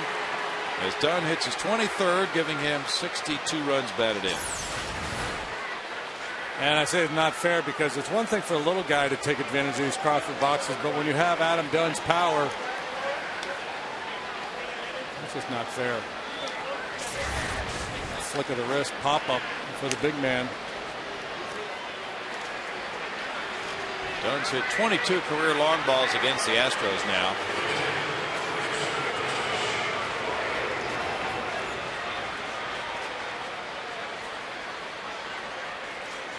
It's 9-2.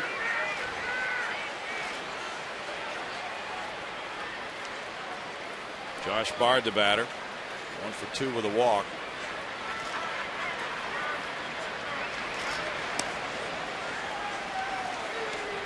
And there's ball 1. The Nationals with only 25 wins. Lost a very tough one last night.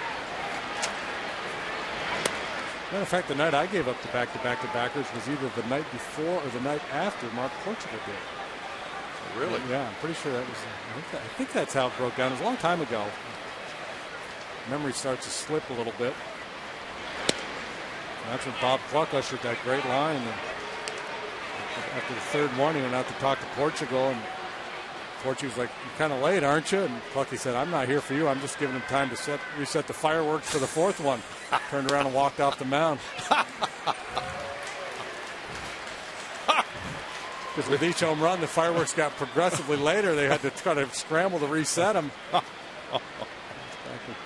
Larkin and Davis and Sabo and O'Neill, they had some pretty good thumpers on that club. Porchy's out there laughing. Who could ever make a guy laugh after giving up back-to-back home runs? Hunter Pence back on this deep drive, caught on the warning track. 2 outs.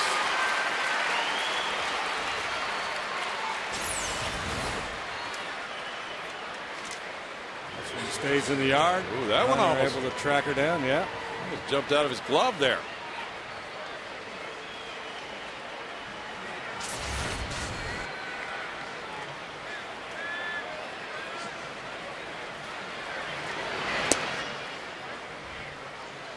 Belliard looks at ball 1. Belliard's 2 for 3. 9 runs on 15 hits for the Nats.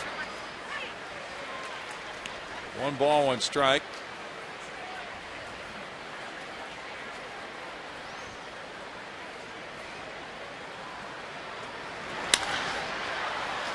Michael Bourne, Hunter Pence headed in that direction. Hunter's calling.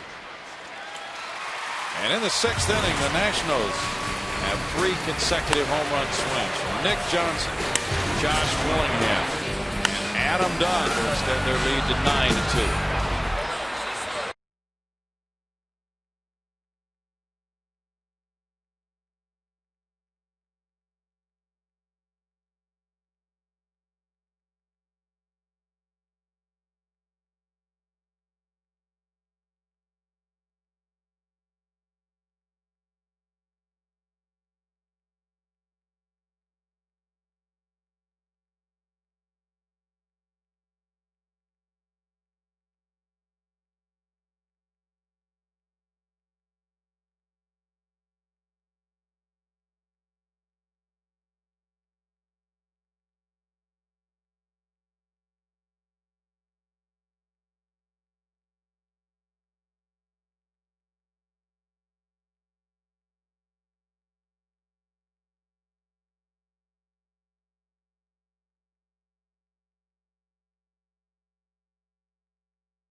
inning. We check out the Frost Brewed Coors Light freeze cam and show you how a team can lose a run.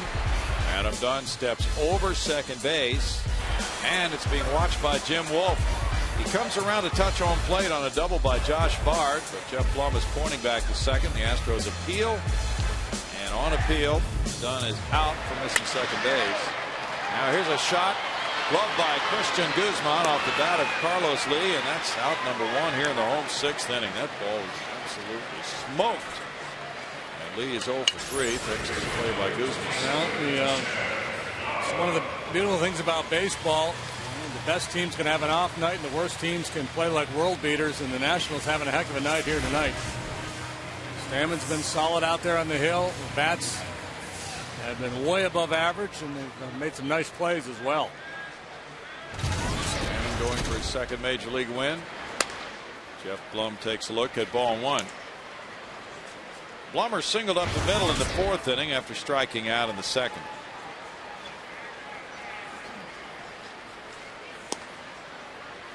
Lets that one go for a 2-ball, no strike count. 68 pitches into the game for Stammen. He's only thrown a few more than Felipe Paulino.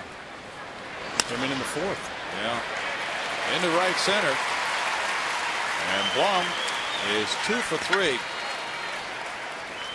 Boy, Jeff, well, broke his ankle earlier. This might be the time where you think about getting him out of there.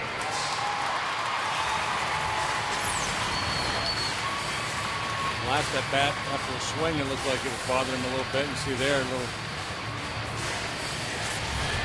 tender as he takes that turn at first.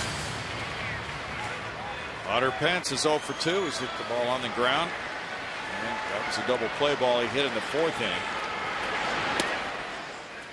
Plays off the curve for ball one.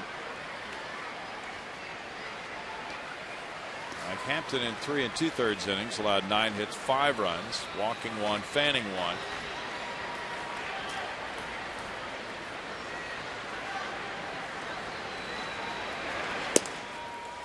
Johan Santana pitching a shutout tonight over the Cincinnati Reds. Are in the middle of a 6 at Citi Field, 4-0. Mets over Cincinnati. Johnny Cueto got the start for Cincinnati. Pretty good matchup there. Cueto's a guy you might have considered as a potential replacement on that all-star team. That's right. Well, he really gave it up in his last start. And getting knocked around a little bit tonight, too. 4 earned runs in 5 innings. Previous one, 9 earned runs in 2/3 of an inning. That 22-1 beatdown they took from the Phillies. 3 balls, 1 strike.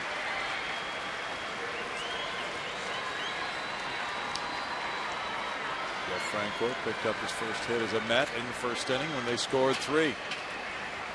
He's the toast of the town. Popped up foul. Nick Johnson over. 2 outs. What's on tap with the Astros is brought to you by Bud Light, showing you the final game before the break. It's Jordan Zimmerman, 3-3 with a 4.52 ERA, versus Brian Moeller, 5-5 with a 5.52. Coverage begins at 12:30 with Astros Live. Yaswell Matsui is 1 for 2, a single to right and a stolen base in the fourth inning. Quintero on deck. Now Nick Johnson's going to play behind the runner at first, Blum. And Jeff not a base stealer, and it's a 7-run game, so Johnson will just shadow him a little bit. Peel back, he'll be in better position to handle the ground ball toward the hole with Matsui hitting from the left side. Brewers lead the Dodgers 4-3. They're in the 6th in Milwaukee. They had a wild one last night. Call hit his 4th. Andre Ethier his 18th.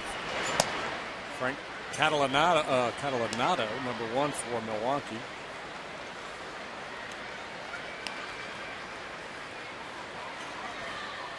Brewers are 2 games over 500.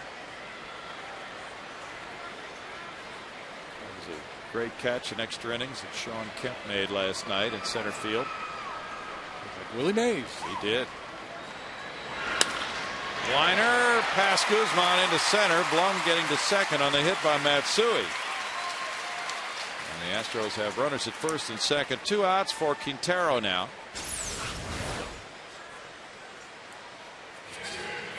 Oh boy, Caswell. A couple of knocks tonight. Continues to swing it well. Yeah, his left-handed swing looks a lot better tonight. His biggest problem from the left side, he's just been swinging at too many bad balls. He's been chasing that breaking ball down towards his toes, making some real funky swings. He swings and strikes. He's been fine. Beat the caddy out. Josh Bard is there. Darren Erstad comes out to the on-deck circle with Quintero getting ready to bat. It was interesting during that suspended game, which was completed, and Manny Acta said that he's really never had anything like it because he had used one catcher.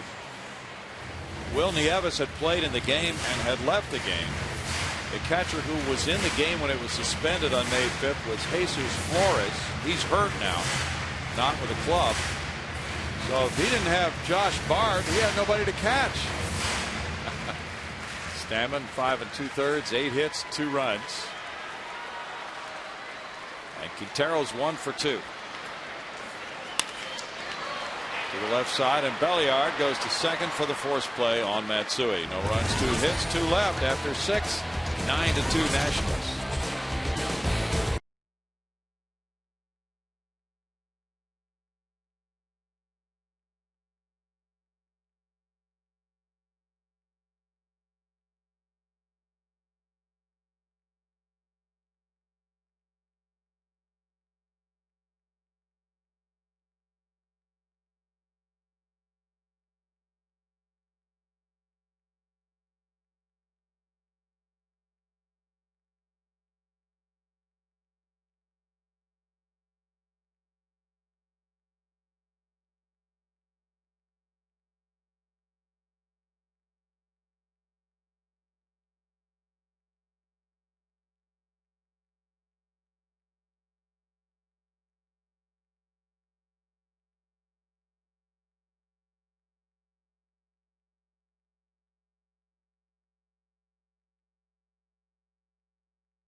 As we move to the 7th, it's time for our progressive fan of the game. Now, before you heap abuse on me for handing a guy with a Nationals jersey on the progressive fan of the game bag, let me explain. He is an Astros season ticket holder, and he is a native Houstonian. So, Fred Zeidman, why the Nationals jersey? Well, Drayton wouldn't sell the Astros. So I've been spent most of my time in Washington during the Bush administration for the last 8 years.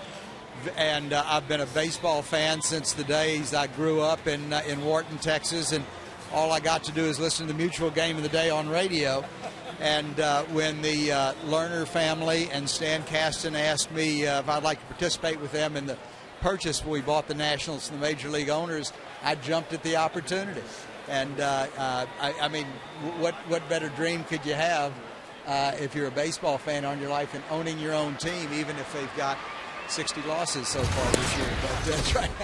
But it's also your birthday today. But it's my birthday today, and my birthday present is, with any kind of luck, the Nationals are going to win their 10th road game of the year.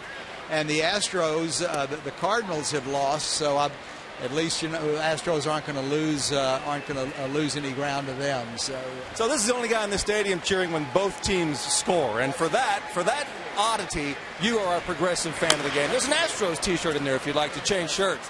No, I don't want to change shirts yet. They want me to change it on the way out, though. So. Brownie, back to you. Thank you, Bart. Fred here. And Jeff Fulcino's in the game. Chris Coste also is making his Astros debut, coming in the double switch. Coste batting ninth, so he'll be the first man up in the bottom of the 7th inning. And that ball was fouled off the leg of Gonzalez, so he's getting some attention, with Fulcino checking in with a 3-3 record at 2.97. And let's see, who are you? I'm Jeff Fulcino. I'm Chris Coste. So what do you got, man? Well, I got a fastball and a slider, and I got a splitter. Sort of the lefties. I just like to keep the ball down and move it in and out. It's one of the real challenges, though, of changing uniforms like that on the fly. That one caught some bone. Pretty impressive that it didn't go down. Yeah. So Fred's a part owner of the Washington Nationals. I wasn't aware of that. I like his attitude, despite the 60 losses. Chuck Tanner, that's what he used to say. He was always optimistic back when he managed the Pirates and the Braves and others. The best feeling in the world is winning a major league game. Second best feeling in the world is losing a major league game. At least you're in the show. Liner to left center field. That will be fielded by Carlos Lee. And he flips it into second base. Relayed by Tejada, not in time. A double for Gonzalez. What a night. He's 4 for 4. 2 doubles, 2 singles, 2 runs batted in. Had he not stumbled around first base last time, it would be 3 doubles and a single. Kid having a heck of a night. He's made a couple real nice plays at second base, too.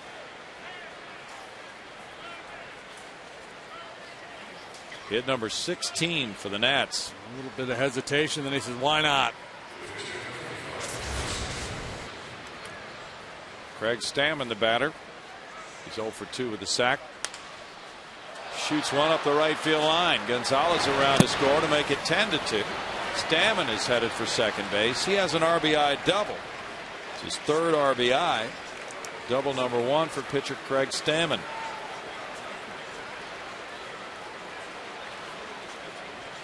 Oh, what a night for the young right-hander. Has an 8-run lead. Drives in a run with a double.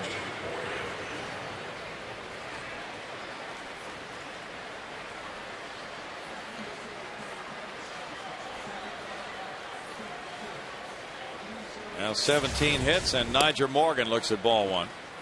Morgan has a single and a sac fly.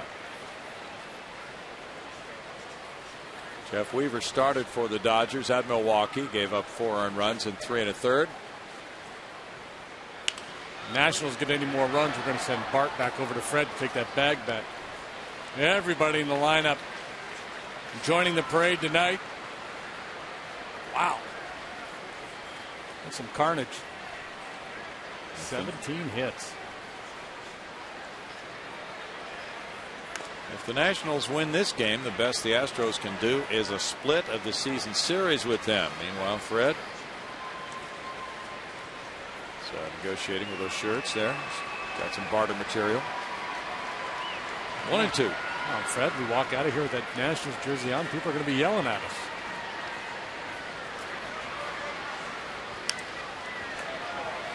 $30,052 the paid attendance tonight. Fulcino was the winner last night, working the scoreless inning. He got a lift from that Michael Bourne throw to the plate. The score was tied 5-5 in the 9th inning. Willie Harris tagged out on that diving tag by Pudge Rodriguez. There's a strikeout. Well, that prevented the Nationals from taking the lead, and then the Astros won it in the bottom of the 9th, giving Fulcino the victory. Nasty split finger pitch here. Great late action. In this situation here, when you've got a new catcher that joins the club, the pitchers have to really assert themselves and call their own game out there. Don't rely on the catcher. Guzman is 2 for 4 with an RBI. Takes a strike.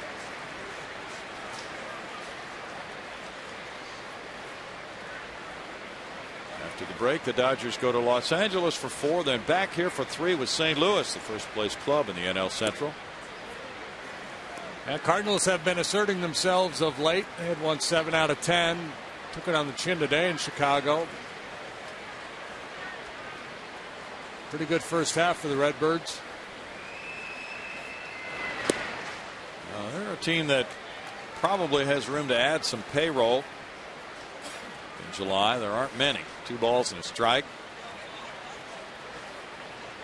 They would probably be looking for a bat to help Albert Pujols.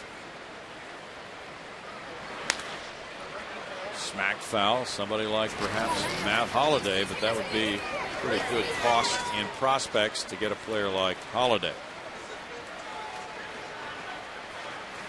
2-2.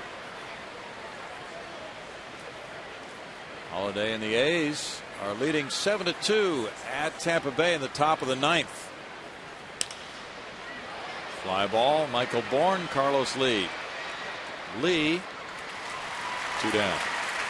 Our extraordinary play of the game is brought to you by Land Rover, showing you the Nationals doing something that they probably haven't done all year. Nick Johnson, Josh Willingham, and Adam Dunn hitting 3 consecutive homers in the 6th inning.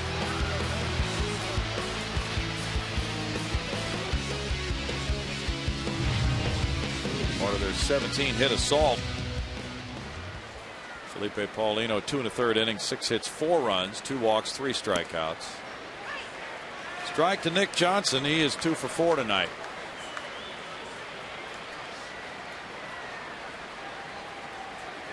Be interesting to see what does happen with the Oakland A's, whether they trade Matt Holliday. 1 ball and 1 strike. He is headed for free agency after this season.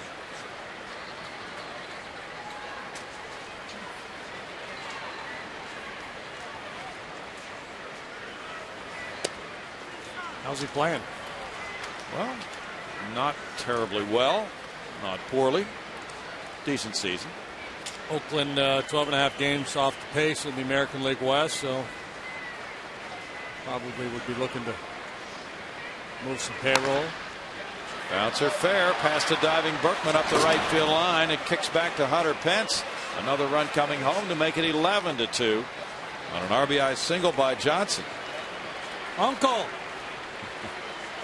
For the 8th run batted in. Alberto Duran was here the other night. No Moss. Yeah. No Moss. We give. You never give up. You play all 27 outs. You never know what can happen. Beautiful thing about this sport.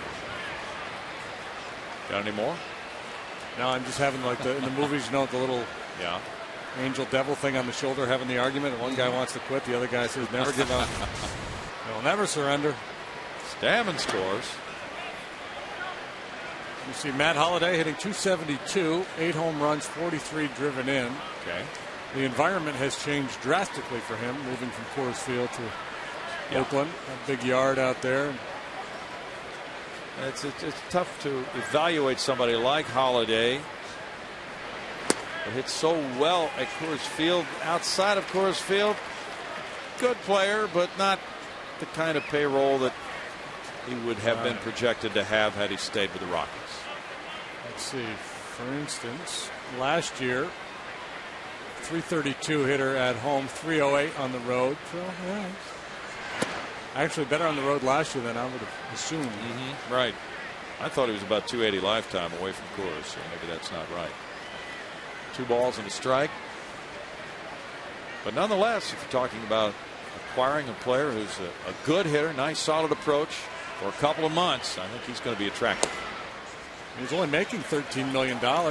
Is that all? It's nothing. Well, maybe if you get a TARP bailout. That would be great. See all the baseball owners on Capitol Hill pleading their case. Fans demand a pennant race. We can't give it to them. The economy the way it is. 3 balls, 2 strikes.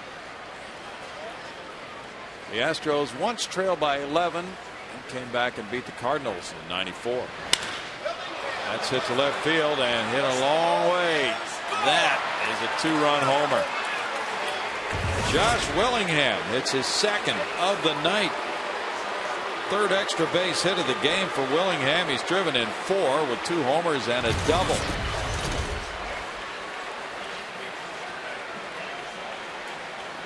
As It's tough when you come into a blowout game like this. It's difficult because the damage has already been done, so it doesn't do you much good to start throwing fastballs up under people's chins.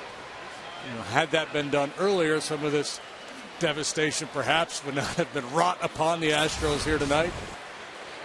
It's too late for that stuff, so you just got to battle, try to make quality pitches. Obviously, the Nationals, a lot of their hitters feeling very good about things, very comfortable in the batter's box. They have an 11-run lead. There's ball one to Adam Dunn.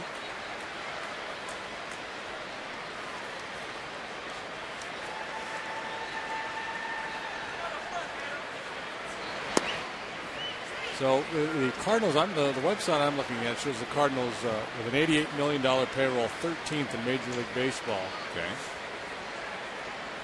But they've come out and said they've got a little wiggle room. Well, they haven't really come out and said that. People think that they might add. 1 and 2. Cubs are about $140 million. They probably won't add. They're being sold. The Astros are over $100 million. I'm feeling that some people have as well. The Cardinals in first place would be willing to spend more.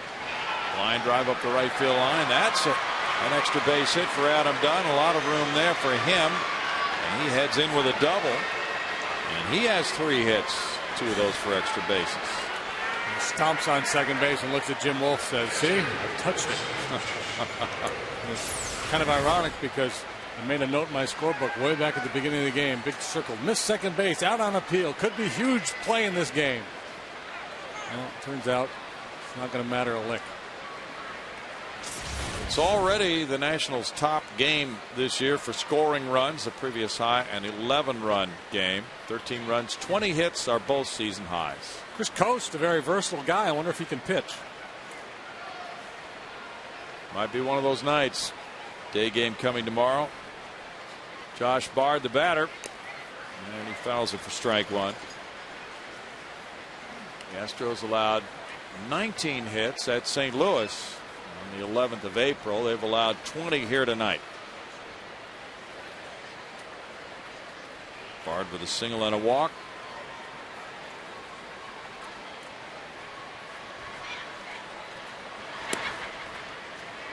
Now it's 1-1. The Nationals with a road record of 9-34. For a while there, they were on that similar pace to the one of the 62 Mets, but they've improved. Strike, and it's 1-2. Astros pitching staff had lowered its ERA to 4.15, 6th best in the National League coming into this game.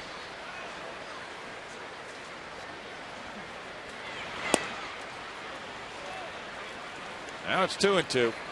The Battle of Pennsylvania tonight has the Pirates leading the Phillies 7-3. Buccos have home runs from Young, McCutchen, and Jones. Jones has hit 4 already for them. Haven't been around very long. No. They won last night. National League scoreboard. Arizona leading Florida early. Dan Heron with another dandy last night, shutout. Atlanta 2-zip over the Rocks. Has Charlie Manuel said who the starting pitcher will be for the National League in the All-Star game? I think they usually wait for the... See how the weekend shakes out? Yeah, wait for the big press conference and festivities there in St. Louis. Announce it there with a meeting. Bouncer to Berkman. In the 7th inning, the Nationals place a man on. They score 4 times on 5 hits and leave a man. It's 13-2 Washington.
game summary showing you Johnson, Willingham, and Dunn with consecutive home runs in the 6th inning. The Washington 3-4-5 hitters have been pounding away. 9 for 13, 4 homers, 8 runs batted in.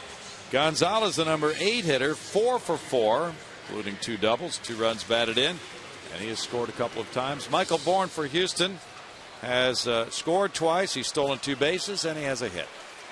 And we go to Chris Coase for his first at bat as an Astro here. And there is strike 1 with Willie Harris in the game in left field for the Nationals for Adam Dunn.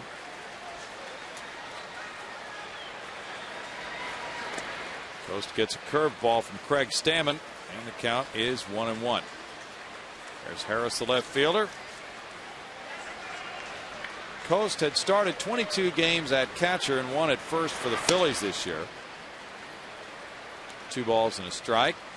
36 years old. He's been in the majors for parts of 4 seasons. .245 this year, 2 homers and 8 driven in. And Chris got a little pop. The occasional home run, almost never walks. They just had the graphic up on the scoreboard here. He hadn't walked yet this year. Firestone in-game box score shows the Astros hitters. They have 8 hits in the game.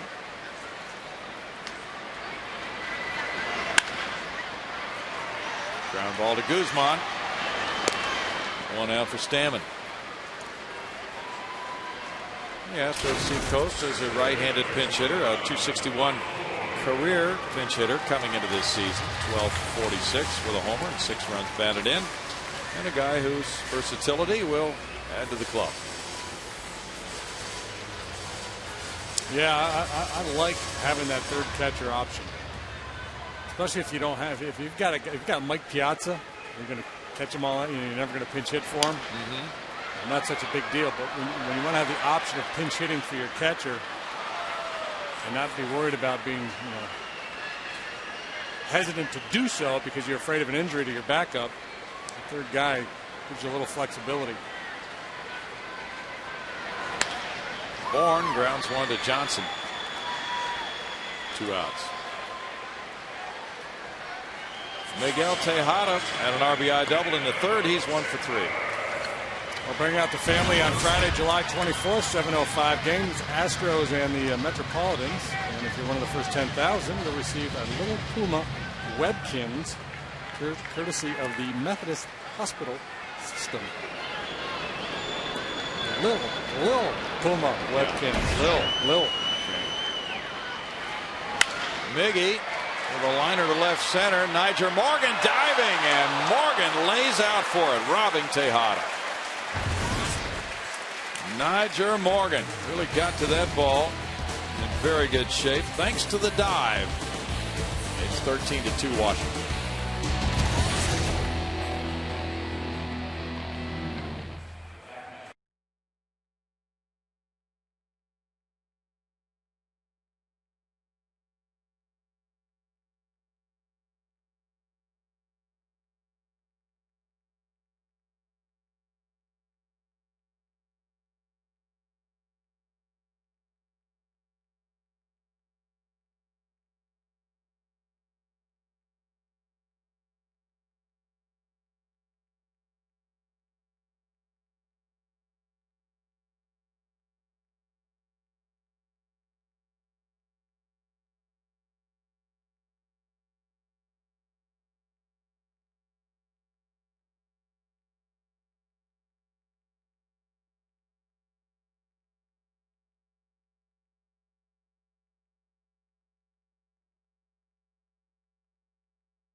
summer's biggest event as Fox brings you every thrilling moment of the 2009 Major League Baseball All-Star Game. President Obama on hand to throw out the first pitch during the Pepsi All-Star pregame show. Coverage begins Tuesday live from St. Louis, 7 p.m. only on Fox. Jeff Keppinger is in at shortstop for Miguel Tejada. Miggy was 1 for 4 with an RBI.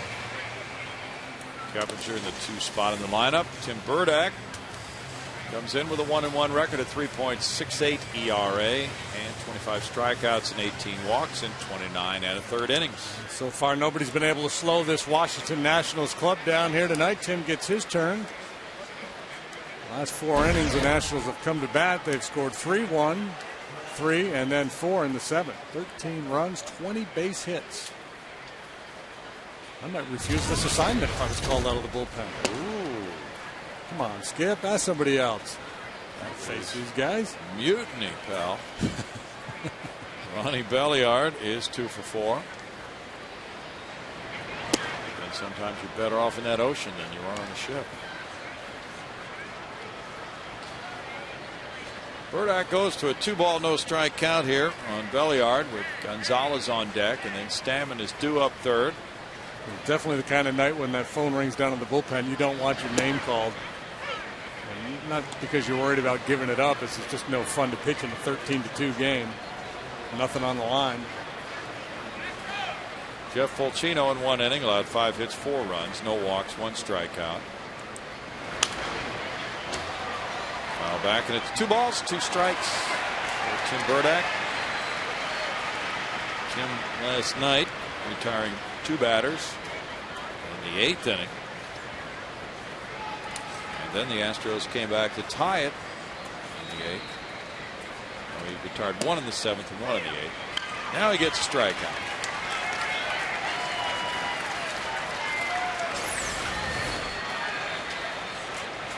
Belliard is frozen as he clips that inside corner with the fastball. Gonzalez is 4 for 4. 2 doubles, 2 singles, 2 runs batted in, 2 runs scored. Waiter, I'll have 2 of everything. He looks at ball 1.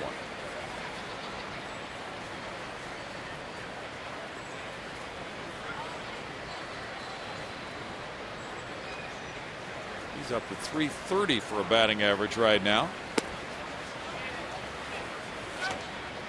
That's a quadruple double he's got going. 2-0. Well, we might be seeing a whole lot more of him as we watch baseball from July through September with the Nationals. 3 balls, no strikes. A young team. Yeah. I will not be paying too much attention to the Nationals after this weekend. Really? They're not going to focus too much of my baseball energy on. Although, if they make a run at that 62 Met Club, that could be fun. That could be. And then you've got the Adam Dunn home run versus the Washington National wins race going on. Well, that's a pretty good race. Washington win tonight would be number 26, and Dunn has hit his 23rd homer.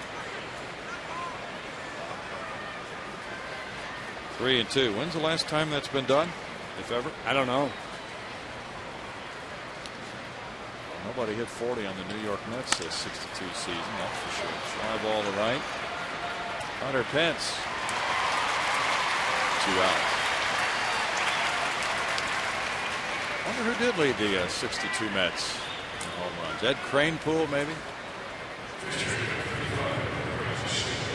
Marv Thornberry. Might have been Marvelous Marv. 2 down, and it's Craig Stammen. Woods and I are going to have a Google race here to see if we can find out. What did we do before Google? Just throw it out there and we'll get after it. Well, let me see. Marv hit 16 home runs. Oh, Frank Thomas hit 34 home runs that year. Wow, he gave it a run then. Yeah. It'll be 40 and 120 New York Mets in 1962. No, not that Frank Thomas.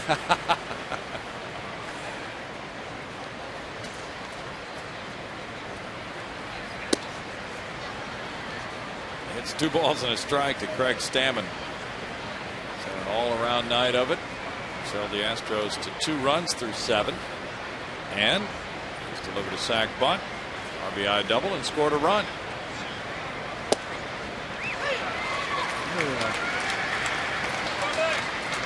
Big leaguers the University of Dayton has produced. Yeah, I was just trying to think of one other than Craig Stammen. Dayton Flyers have been a good basketball school down through the years. Yeah. We might get our first 1, 2, 3 inning for Astros pitching tonight. There's only been 1 inning without a Washington hit. That was the 3rd. They got a walk in that one. 20 hits, 13 runs. Right center field, Hunter Pence makes it the first 1, 2, 3 inning by Astro pitcher. And in the middle of the 8th inning, it's 13-2 Nationals.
AT&T, the nation's fastest 3G network. AT&T, your world delivered. It is 13-2. The Nationals lead it. The Astros come up here in the 8th inning with Berkman. And he'll lead it off to be followed by Lee and Blum. Craig Stammen on the mound. And the pitcher is in the number 2 spot for the Astros. And Keppinger batting 8th. Well, the good thing about this game is that it started early. Go out and have a nice dinner, catch a movie, forget all about it. And it never happened. We already did that with that suspended game. Forgot all about that. Back tomorrow, refreshed and ready to go. Try it all over again. It's a big part of this sport, as you well know. Closing the book on things that have just happened, focusing on what's coming ahead. Berkman hits a high drive. Bellingham back in right field. Just think the Nationals have lost 60 games already, so they've constantly been working with that. Yeah, well, it's an old adage in baseball. Every team's going to win 60, lose 60, and what you do with the other ones will determine your fate. Well, the Nationals have already lost their 60. So they can't lose anymore. They're done. Here it is July 11th, and they're out of losses. Carlos Lee's 0 for 3. Pulled the shortstop last time. Now a backhand job by Ronnie Belliard, and Carlos Not hitting in any luck tonight. Well, yeah, Nationals are they're having a night here. Making some real nice plays to go along with all this hitting. Stanton's been rock solid. He doesn't throw real hard. His fastball in terms of velocity is below average. Fair number of ground balls, keeping his defenders involved. Works quickly.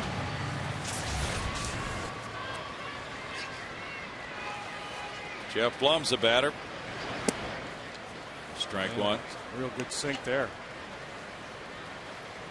Stammen got his only major league win at Yankee Stadium. That was June 18th. And he pitched 6 1/3 innings of 6-hit shutout ball against the Yankees to get it.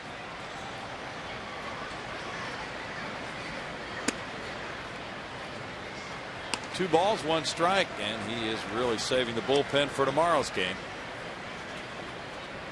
Mike McDougal, the closer, has pitched the last 2 nights. It's the interesting thing about Major League Baseball. Damon can't get it. Guzman crosses over and gets Blum. Save that for another time. All right. We've still got the ninth. And it's 13-2 Nationals.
The Ford F-150 by the Progressive Insurance Group and by Budweiser.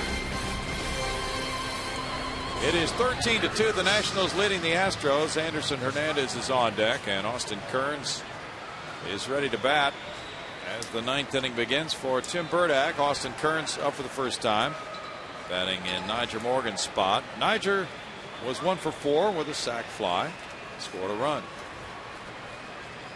Kearns hasn't been getting very many at bats the last few weeks. It's ball 1. 197, 3 homers, 16 runs batted in for Austin Kearns in 64 games. Burdack begins his 2nd inning. The count going to 2-0. Pence, Matsui, and Keppinger due up in the bottom half. Kearns has had 157 at bats. 2-1 to the former Cincinnati Red. Burdack had a 1-2-3-8 with a strikeout. Line drive, Carlos Lee in and down for the catch. Hard hit, out number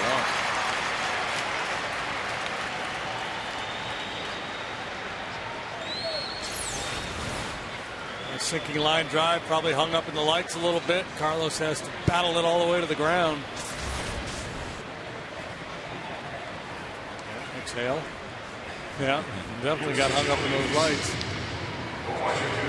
Anderson Hernandez now pinch hitting for Christian Guzman. Guzman was 2 for 5. Run batted in. Hernandez 256, 1 homer. He's driven in 23. Switch hitter, hitting 283 as a right-handed batter. He looks at ball 1. Nationals have amassed 20 hits in this game. Their 3 home runs came consecutively in the 6th inning, and then their 4th one came from Josh Willingham, who's hit 2 in the 7th.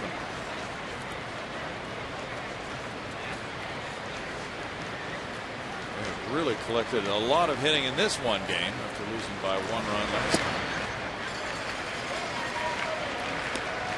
1-2 the count.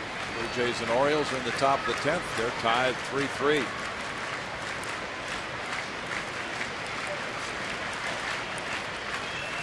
Milwaukee leads the Dodgers 4-3, bottom of the 8th in Milwaukee.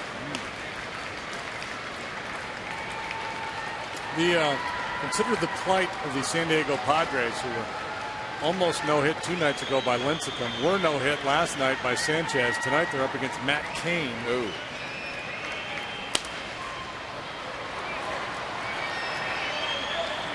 They do have 4 hits so far. They don't have any runs yet. Well, that's a relief. Yeah. 2 balls and 2 strikes. The Giants, however, don't have any hits, but that's only the 3rd inning. Well, wouldn't that be something if the Padres turned the tables on the Giants? That's happened before. Don Wilson and Jim Maloney, right? Yeah. I don't know of any other occasion where that's happened. But nope. That's it. Astros and Reds back in the 60s. 2 balls, 2 strikes.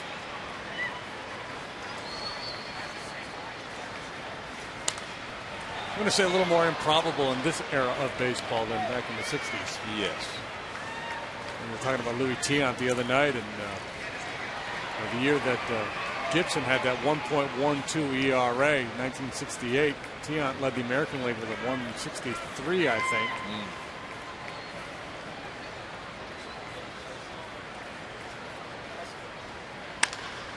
Toward right center field. That's hit number 21 for the Nationals. Another extra base hit. Anderson Hernandez digging around second. Pat Listash waving him over to third. A triple for Hernandez. That gives the Nationals the cycle tonight. I was going to say, I don't think they had one of those yet. So. Just taking some big aggressive hacks. Nice swing of the bat. And despite the lopsided nature of the game, he's going for it all the way. That's the 10th extra base hit of 21 hits in this game. Nick Johnson is 3 for 5 with a homer, 2 runs batted in, 2 runs scored. Strike to Johnson. Oh, I know what I was talking about last inning. In the game, the inning ended. I was contemplating some of the pitchers that the Nationals have used in this series, and you know, there's so many good players that come out of the big baseball schools, but they've had Stammen here from the University of Dayton. They had Bergman, I think, is a Rutgers guy. Joe Beimel out of Duquesne. Yeah. John Lannon started the opener. He's from Siena. Right. Interesting. Or the best I can come up with in a 13-2 game. That's pretty good, though. That's all I got. Give us all you've got. 1 ball and 2 strikes. John McNamara, longtime Major League manager, used to talk about players who were playing hurt. And we often hear about a player, well, he's at 80%. How do you measure that? And I don't know how you measure that, but he would say, well, that's okay as long as he gives me 100% of that 80%. Yeah, what you got tonight. Right. 2 balls, 2 strikes. Now, if you give 50% of that 80%, you're down to 40. That's not going to get it done.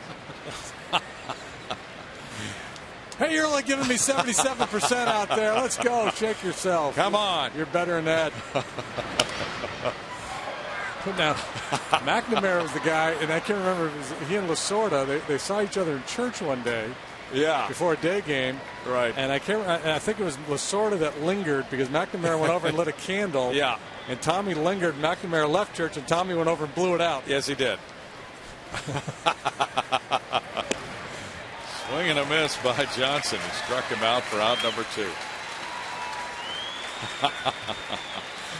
Oh, my. Follow the Astros on your iPhone and iPod Touch with MLB.com at Bat 2000. 9. It features play-by-play, video highlights, and live audio broadcasts. Visit Astros.com on your iPhone or iPod Touch today. Purchase it there for less than $10. That's a good deal. Pom-poms, cheerleaders are coming back in baseball. She's got spirit. Yes, she does. Josh Willingham.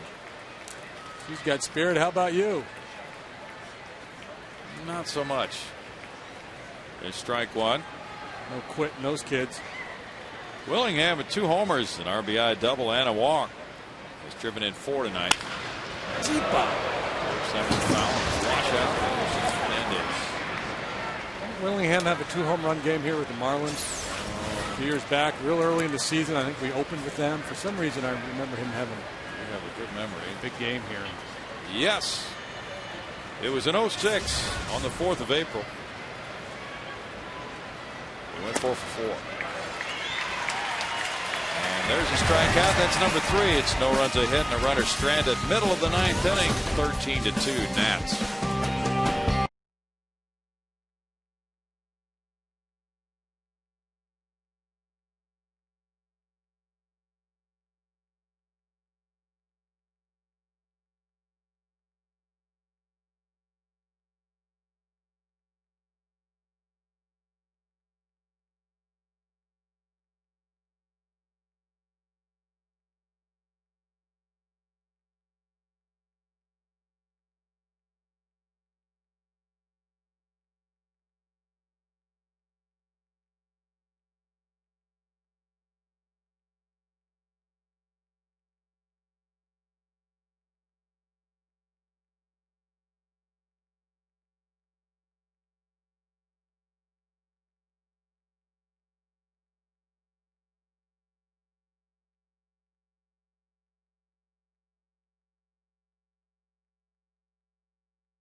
Tuned after the game for Astros Live, presented by MD Anderson with Kevin Eschenfelder and Jimmy Wynn. You'll get post-game analysis, you'll hear from Cecil Cooper, and you'll get highlights from the final score. And then one more game after this one before the All-Star break. That is tomorrow at 1:05. Complete game for Craig Stammen. That's what he's shooting for. His first as a major leaguer is right there in front of him. Nationals have made changes around him, and Hunter Pence leads it off here in the 9th inning. He's 0 for 3. His 6-game hitting streak on the line. The Nationals have had 3 complete games this season.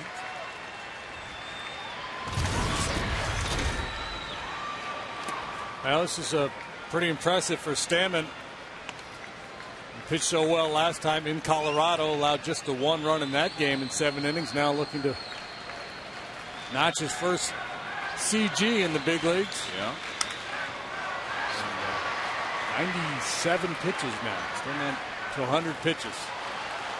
Stammen showing off his stamina.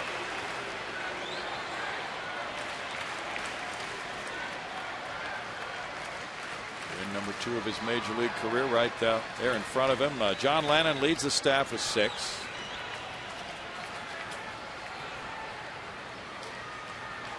Tomorrow's starter, Jordan Zimmerman, has 3. He is tied for second on the Washington staff in victories. 1 ball, 2 strikes. Nationals had a 5.26 staff ERA when this game started. It's 2-2. Well, the Astros in 3rd place when play began today. Cardinals got beat, so they won't lose any ground to the front runners. Milwaukee still leading 4-3, bottom of the 8th in Milwaukee. Reds got shut out by the Mets 4-zip, so they'll stay ahead of Cincinnati. The Cubs will move ahead of the Astros now.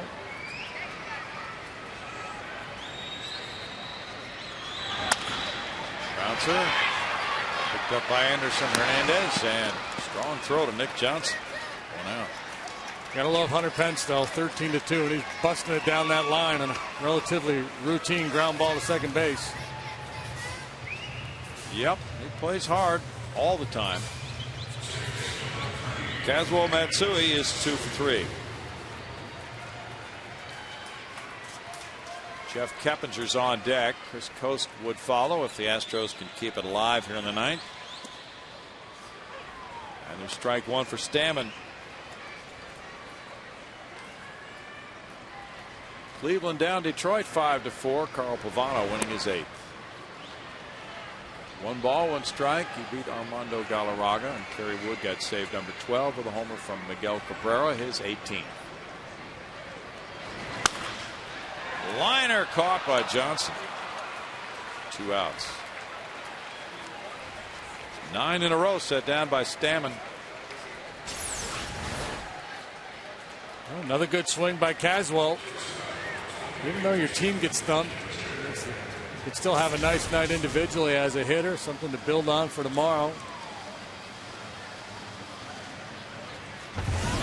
Jeff Keppinger's batting for the first time, hitting .269. Gets a knock up the middle. Keppinger came off the bench and delivered a sacrifice fly in the 8th inning to tie it last night. It's a 2-out hit. Chris Coast will bat next.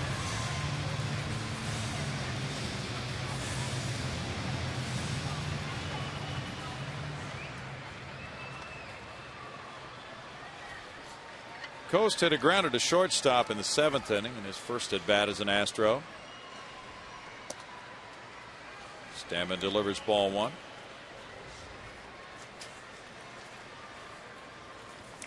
Nationals think they have this game won.